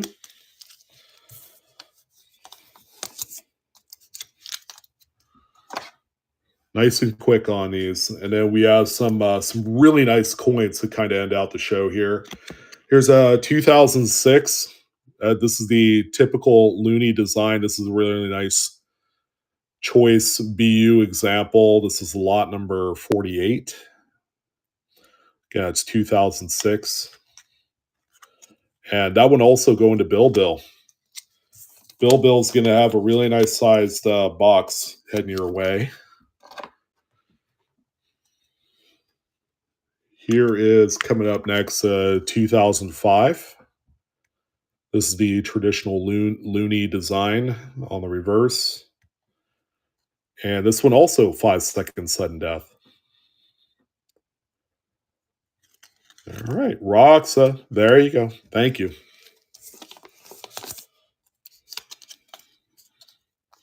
Tempo, what's going on? We're just selling a few coins.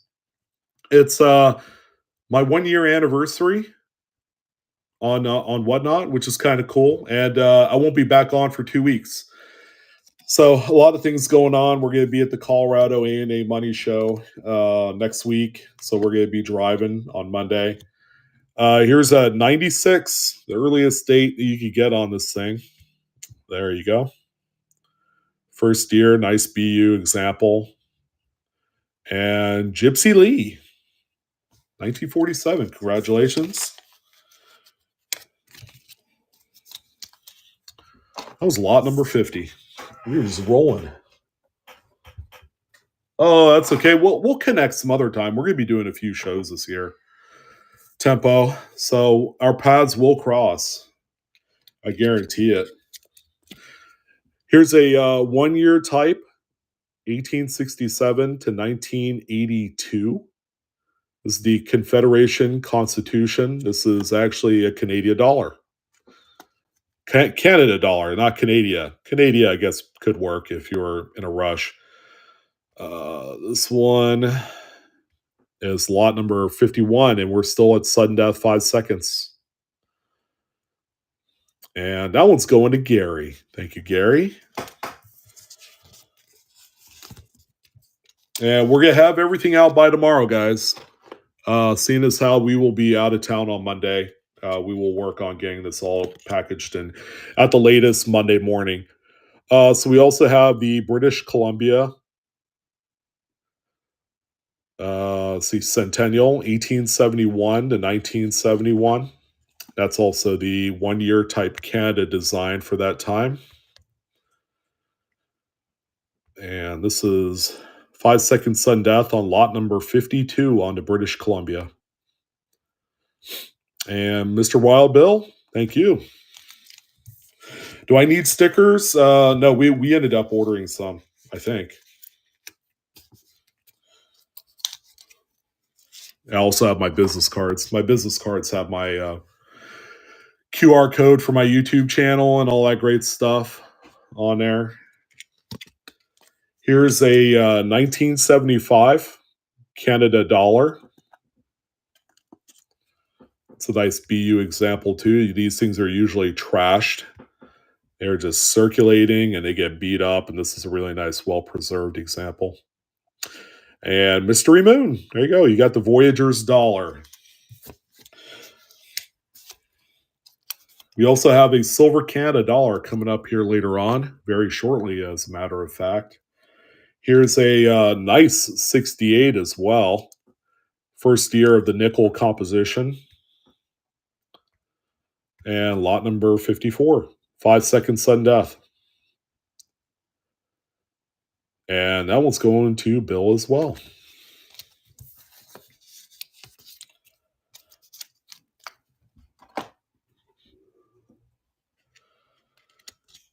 All All right, coming up next, we have the 100-year anniversary 1973 Prince Edward Island. Again, this is a 1-year type Canada dollar. Lot number 55, 5-second sudden death. Again, I only have one of each of these. And Roxa, there you go. Exceptional pickup there.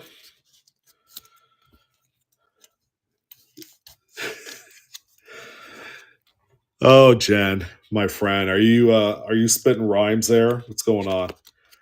We do have one more 68. I lied. I thought I only had 168, but we have one more.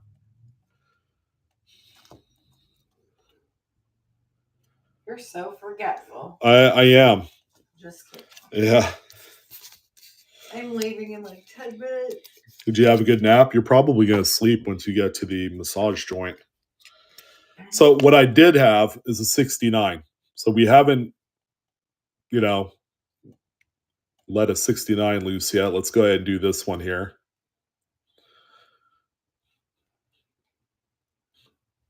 And Deborah picking that one up.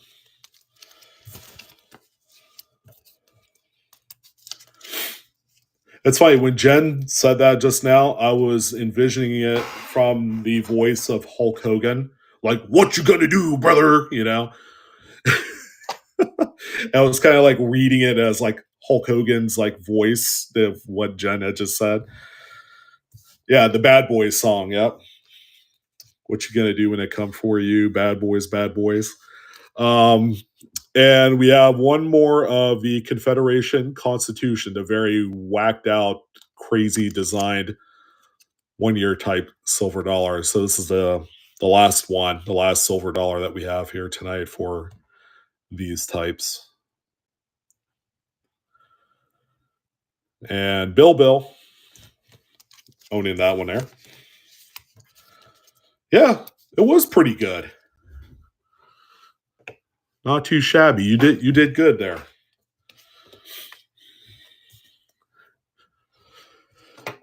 And then finally, we have a couple of what they call toonies.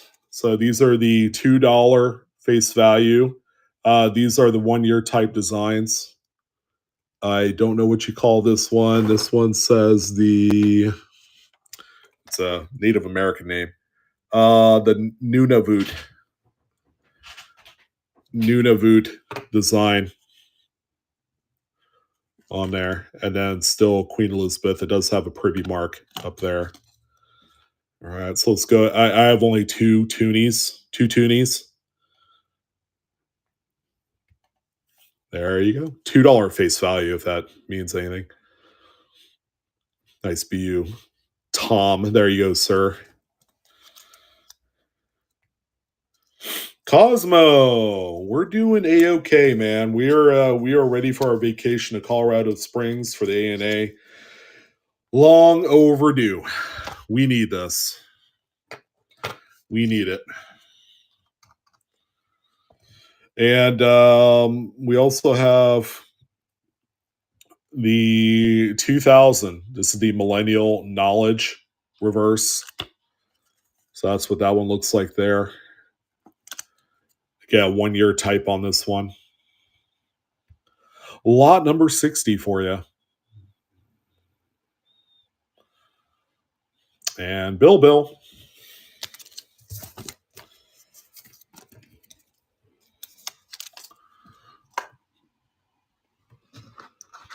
See, we have our last little handful. We have a couple of slabbers. And then we have the US type album. And then that's it. Your Friday nights are getting back to you guys, as promised. All right, so we have some of the specimen proof 1967 Canadian coins, starting out with the penny that has the bird reverse, I guess is what you call it. Hey, Mike, thank you, brother. I appreciate it. You know what I'm going to say? Not necessary, but always appreciated. All right, Deborah, there you go. I forgot that we're doing 5-second sudden death on these ones. I suppose we could let that slide there. And then there's also the 1967. These have the dual date on them, by the way. 1867 to 1967. That's another specimen proof. That one's the rabbit nickel. Again, 1 year type for this particular year. Oh, the Morning Dove, yeah, on the cent. And Mike with the first purchase of the night. He's usually good for one or so. And then here's the dime. Okay, these are 80% silver, so definitely much better looking and desirable because of that. That one has the trout or whatever the type of fish that's on there. I'm sure someone will, correct me on the type of fish that's on that one. Mystery Moon. There we go. Thank you.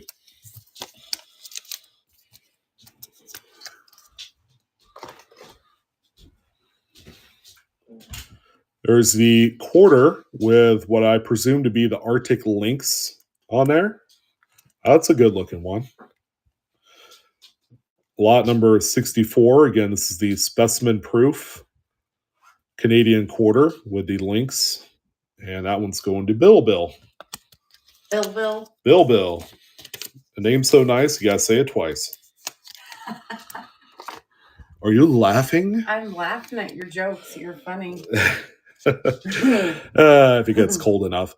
Here's the $50, 1967 with the Howling Wolf on there.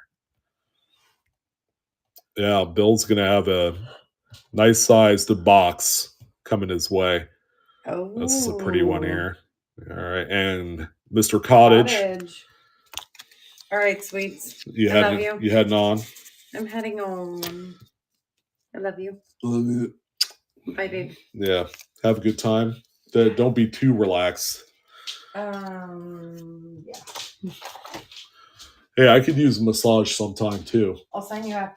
Yeah. You know who? My once a year. I'm seeing Heidi, the one who does the lymphatic drainage. That sounds weird. It is what it is. She does lymphatic drainage. Oh, yeah. Cool. Massages. Yeah. Well, enjoy the lymphatic experience. It's not one you fall asleep. I can imagine.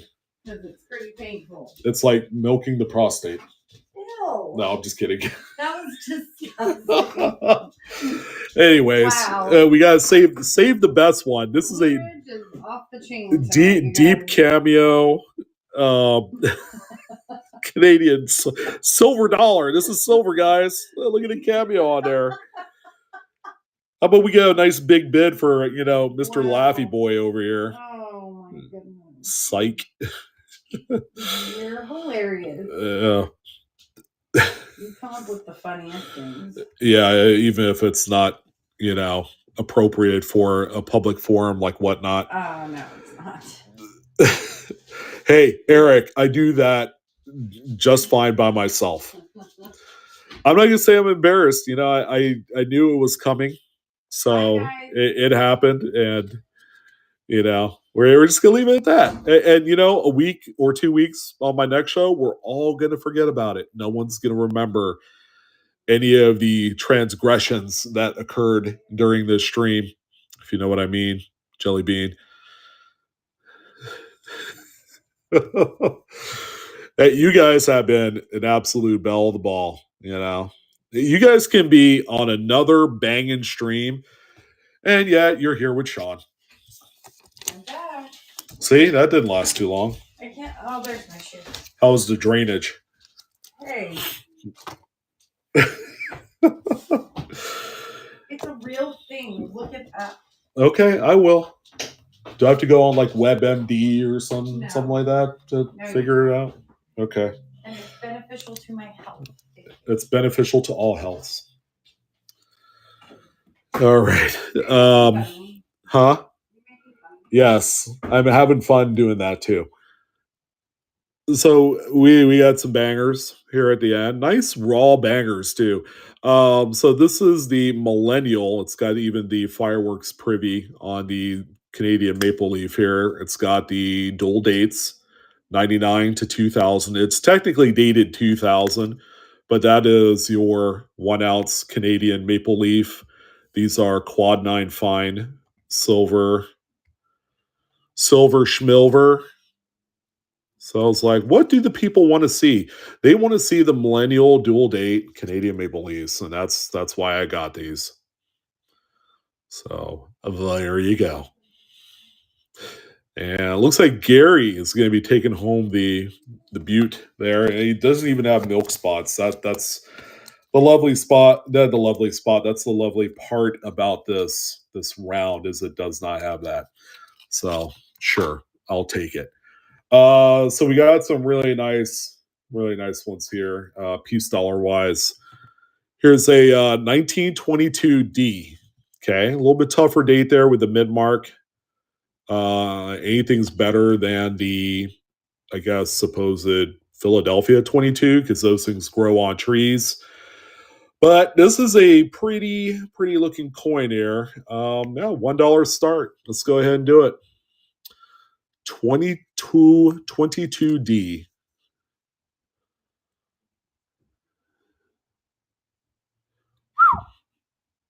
Sweet. Coins of quality. You know, Bill, I try. I like quality and I like different. May not necessarily be unique, but you know, if you're not seeing it on any other stream, I'm doing my job. I go to the ends of the earth to ensure that the people have something to lick their chops about. So that's what I do.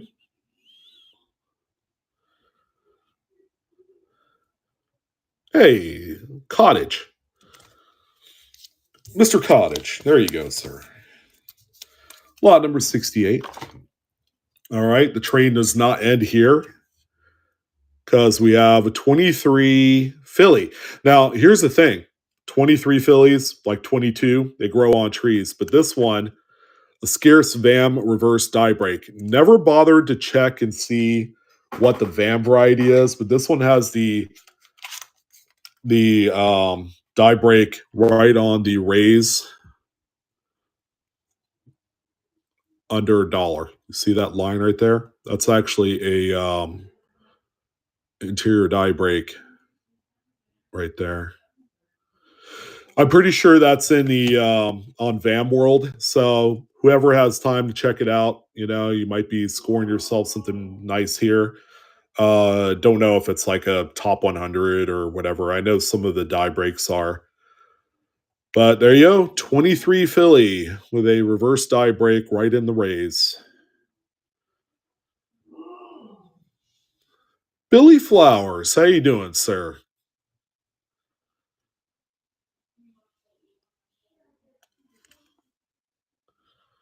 That's a nice one too. Was that 64 grade right there? Somewhere around there?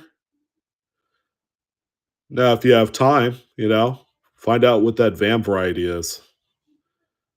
Whoever wins, of course.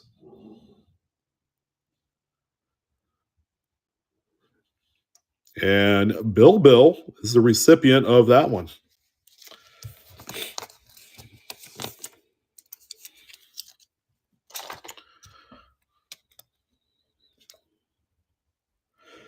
Yeah, another tougher date here. 23S. You see this radial line right here? That's a die crack. All the way up through L and Liberty goes up to the I. Right there. That's a die crack. Yeah, 23S this time around. Lot number 70. We're coming up to the end of the night here, guys. Thank you guys for coming on down. You guys have been wonderful.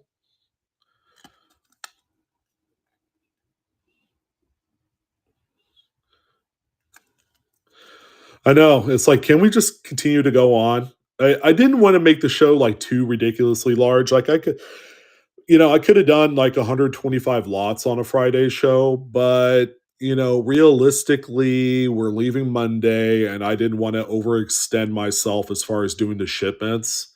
So I want to be able to do a quality job putting the packages together and getting them out in a timely manner.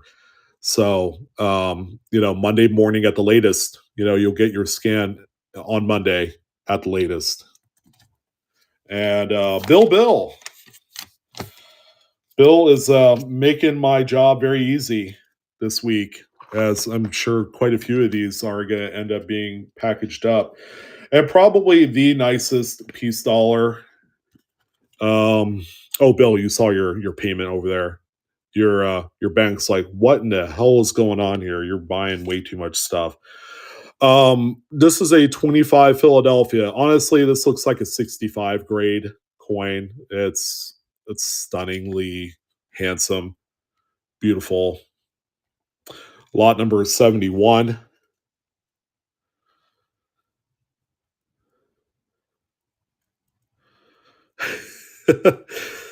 Well, Billy, I do have one more giveaway. It's actually sitting in the background over there. Eric, probably. My daughter liked dinosaurs. She still loves it. She loves dragons more, though. She still loves dinosaurs.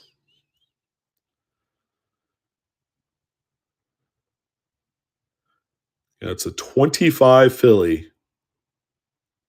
It's quite flashy. And that one's going to Mr. Wild Bill. Thank you, sir.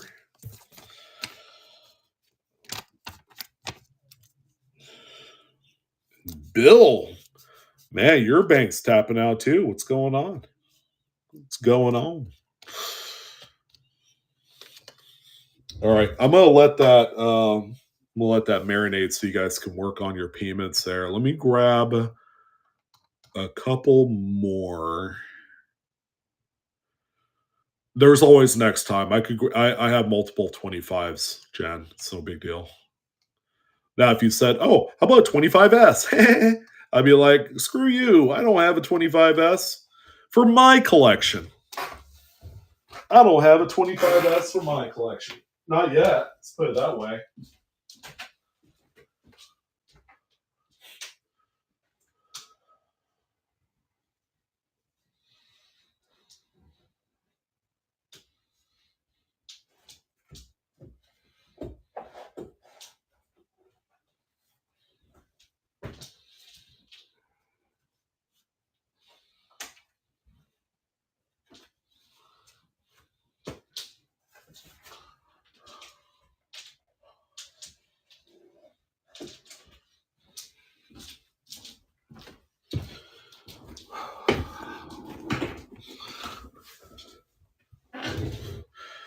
Okay, well, we have a couple more coins. What I like to do at the end of the night. I like to offer up a couple of Bill. No, I don't.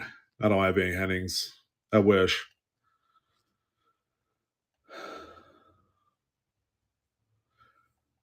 Yeah, at the end of the night, I like to issue a couple of banging deals on some really nice type stuff. So we got a couple, not a whole lot.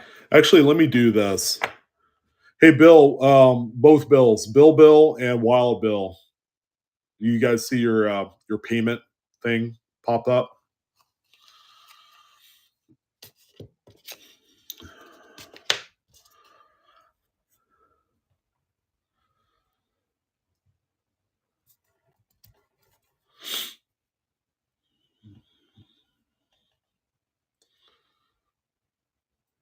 Oh, I know, Bill. You've been solid all night. I think it gets to a point where the banks are like, okay, you've done 20 transactions, and it's time that we talk about things. Oh yeah, Joe Cronin just released his Henning book, huh? When was that? Yesterday or a day before? I gotta get me one of those.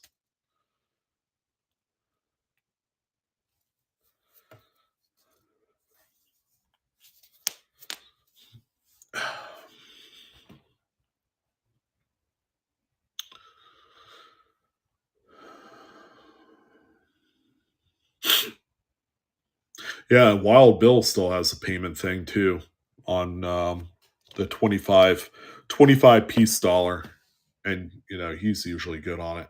Yeah, I don't know. There's a lot of fraud protection stuff that's been happening, according to folks.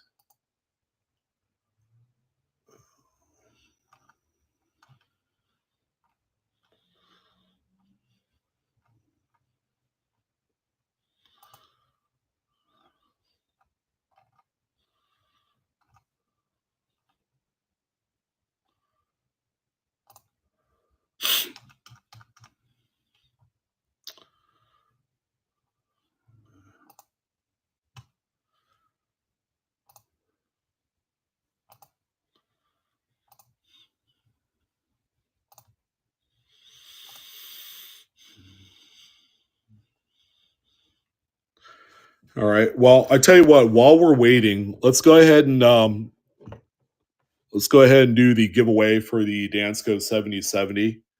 Let me move this stuff here, and then I have a few more. Oh, okay. All right. Thank you, Bill. Let's go ahead and do the giveaway for the DANSCO 7070. I know you guys have been waiting on that, so let's do that. And then I have a couple more coins that will sell. One of them actually is a buck and go. That one's easy. It's actually the toner Morgan dollar that we just looked at a second ago. And there you go. So if you're interested in the DANSCO 7070 US type album, this one also has the Bicentennial last page and not the gold page. That would have been nice. That one's in really nice shape for anyone that's interested in that. Do I take food stamps? That's the first time that has ever been offered to me, I guess. So while that's happening, let's go ahead and do the 1897 toner. This one's got a really nice light green with orange there on the edge. Mr. Wild Bill, let's see. Yeah, you're good to go. 50 cents on the dollar, right?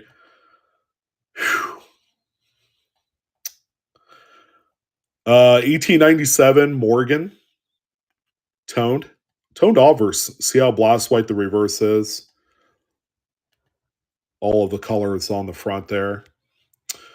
So let's go ahead and do this one. This is lot number 72, and yeah, we're still doing dollar start on the 1897. It's a 64 grade by PCGS. Beautiful color.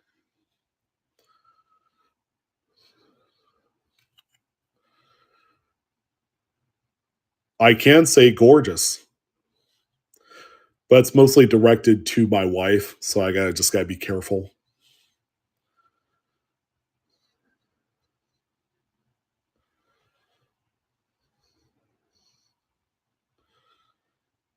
It's kind of like a nice green toning in there.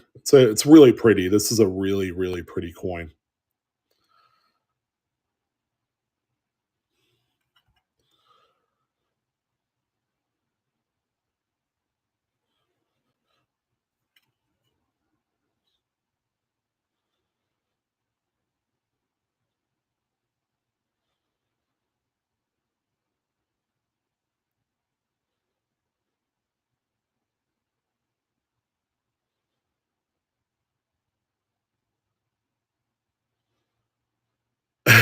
Oh, Billy, it's no problem. It takes a lot to offend us, and we're actually, very easygoing, and the jokes just kind of roll off our backs. We have relatively thick skin, and that's developed over many years of stuff, if you know what I mean. I don't know if anyone needs it, but I have a really nice raw, high relief 1921 peace dollar. There you go. It's AU, by the way. Just slight amount of rub over the high points of the devices. So you still got the luster there. The luster is usually muted on the 21s. It's got a pretty decent strike. All right, so let's see what we could do on this one. I've been known to make a few killer deals on these. This is in this state right here is probably a $350 coin. You know, I mean, it's not graded or anything, so it looked great in a peace dollar album.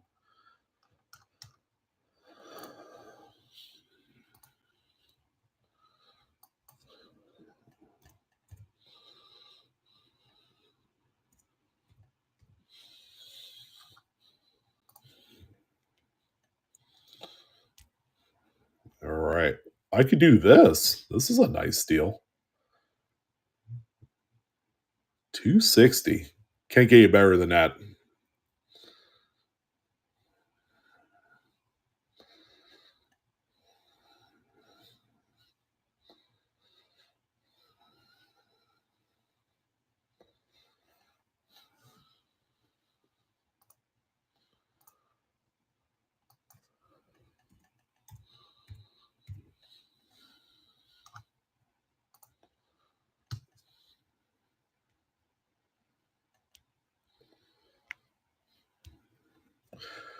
Who's the winner? Michael 1941. Congratulations, buddy. You're grabbing the DANSCO 7070 US type album in the background. Nice one. All right, 250. I dropped in another 10 bucks for you guys.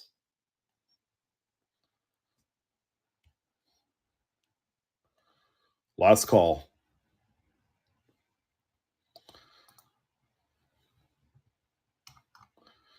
Bill, no, it did not go through. But that's okay. I could rerun that. Sometimes sometimes even if you fix a payment, it doesn't auto resend it. I don't think it charged you because it doesn't show on my end. It just still shows an open transaction on lot number 70, which is the one of the peace dollars. Which one is it? This one here, the 23S. So I could rerun it. I could rerun this one, which is fine, and then lot number 70 will just drop off. And then you could try putting in your bid in again, Bill. And it should go through, especially if you had already changed up your payment and all that stuff. All right. So this time around is lot number 73. Again, this is a 23S. Much tougher date. Beautiful choice example. So let's go ahead and do that on this one again for anyone interested. 23S.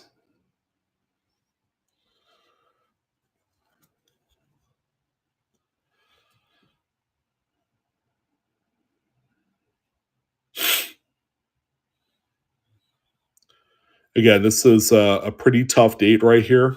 23S, 24S, 25S, that things get kind of, yeah, that's a crack right there. That's right inside the rim on that left side. So that right there goes all the way up through L and then into the I. Yep, that's the one with the die crack.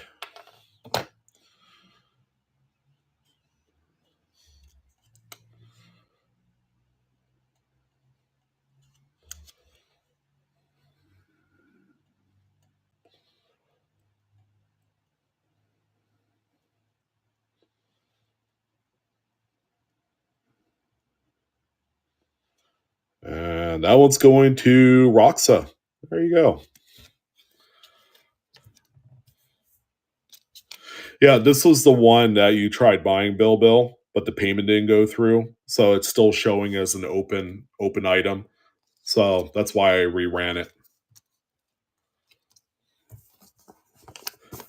If you really wanted this one, it's okay because I have more 23S's. So I'll put that on the next show in 2 weeks. I love peace dollars. I hope you guys too. So we'll put up more peace dollars. No shows next week here on Blue Ridge Silverhound. That's correct. Okay, well, here's what I'm going to do. Since no one's buying into my 21 high relief piece here in AU, how about we do something stupid and we just buck and go this thing? Does that sound fair? And then whatever happens, it's going to go to a good home. Jen, I will not accept no for an answer. We just got to do it. And besides, I could use new inventory, so this will give me a little extra money to get creative at the ANA show here next week. So it's all good. If it sells for $80, it is what it is. It's not worth that. It's worth a hell of a lot more than that, but there you go. I'll let you guys dictate what you believe is the fair value of this 1921 high relief. You can see the luster flashing on there. Again, it's got just a little bit of rub on the high points of the devices. Yeah, right, Ron? We're going to be cherry picking fulls. You, me, and Adam, we're going to be all over the place at that show. Oh, thanks, Mike. Yeah, we'll see you soon. Yeah, have a great weekend.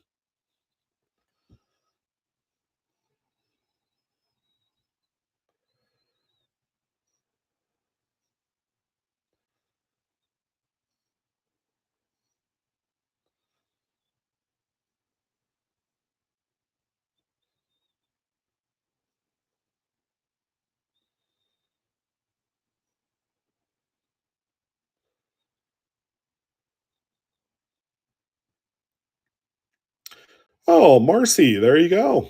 Congrats. Thank you.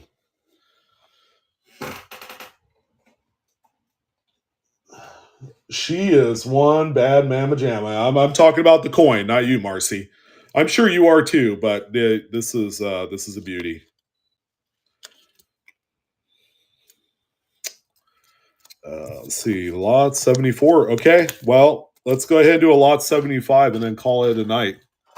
And this is what I saved up for lot number 75. This thing is due for a CAC sticker. 1906 Indian head scent, Annex soapbox, Mid-State 64 red brown. It's one of my new pickups of the week.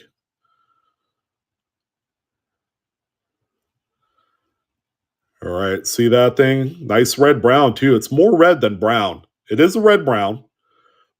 This thing, when you look at it up close, it should be a 65. Of course, it's appropriate that it's in an Annex soapbox holder because back in the 80s, they graded these things very strict. So this one definitely should deserve a green sticker.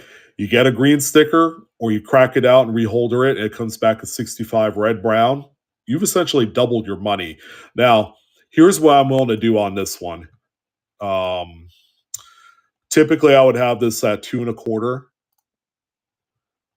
if I were going to sell it, but let's do this. This is an exceptional piece, and it doesn't need much. And you keep it in the holder, you get that green bean, and you're golden. That's probably a $350 to $400 coin after it's all said and done because of the old holder.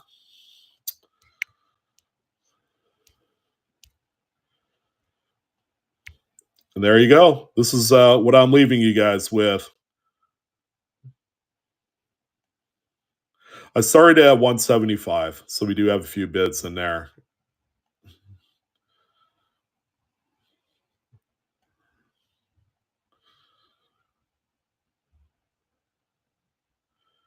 Nikki, she's working her way down there. She is. You know, she's still trying to figure out how to identify a coin that's been cleaned, and she's struggling a little bit with that. So I'm kind of helping her out with that.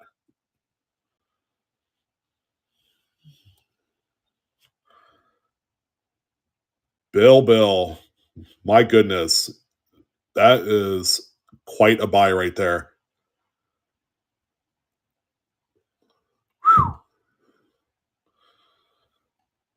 What you ought to do too, while you're at it, get the CAC green bean and then send it to Rick Snow and get your Eagle Eye sticker on there as well.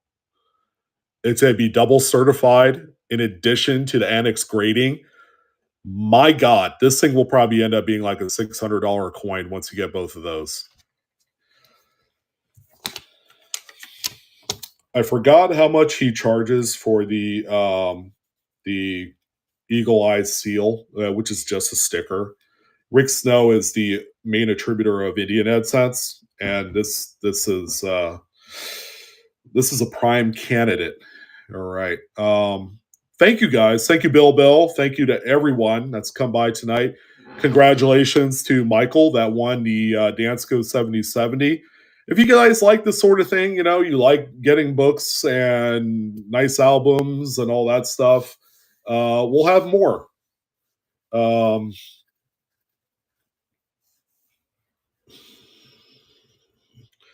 Bill, everything's paid for. So as you buy the items, they get charged automatically.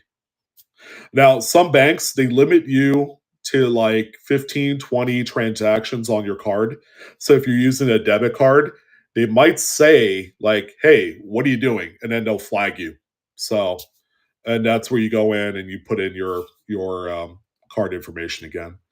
Thank you guys. Yeah, I will be back 2 weeks from today. We're gonna do some shopping at the ANA Money Show in Colorado Springs. We'll even do a few shows on YouTube. Some lives. So I hope to see you guys there. You guys have a great weekend. I love you guys. You guys be safe. And let's go ahead and raid someone. I don't know who's out there tonight, but let's see. Trader B, Kingdom Currency. We haven't seen Kingdom Currency in a little while. How about we go ahead and raid him? Trader B has 140 people in there, so he's good. Yeah. Let's do Sam here. All right, you guys have a great weekend, and I'll see you in a little while.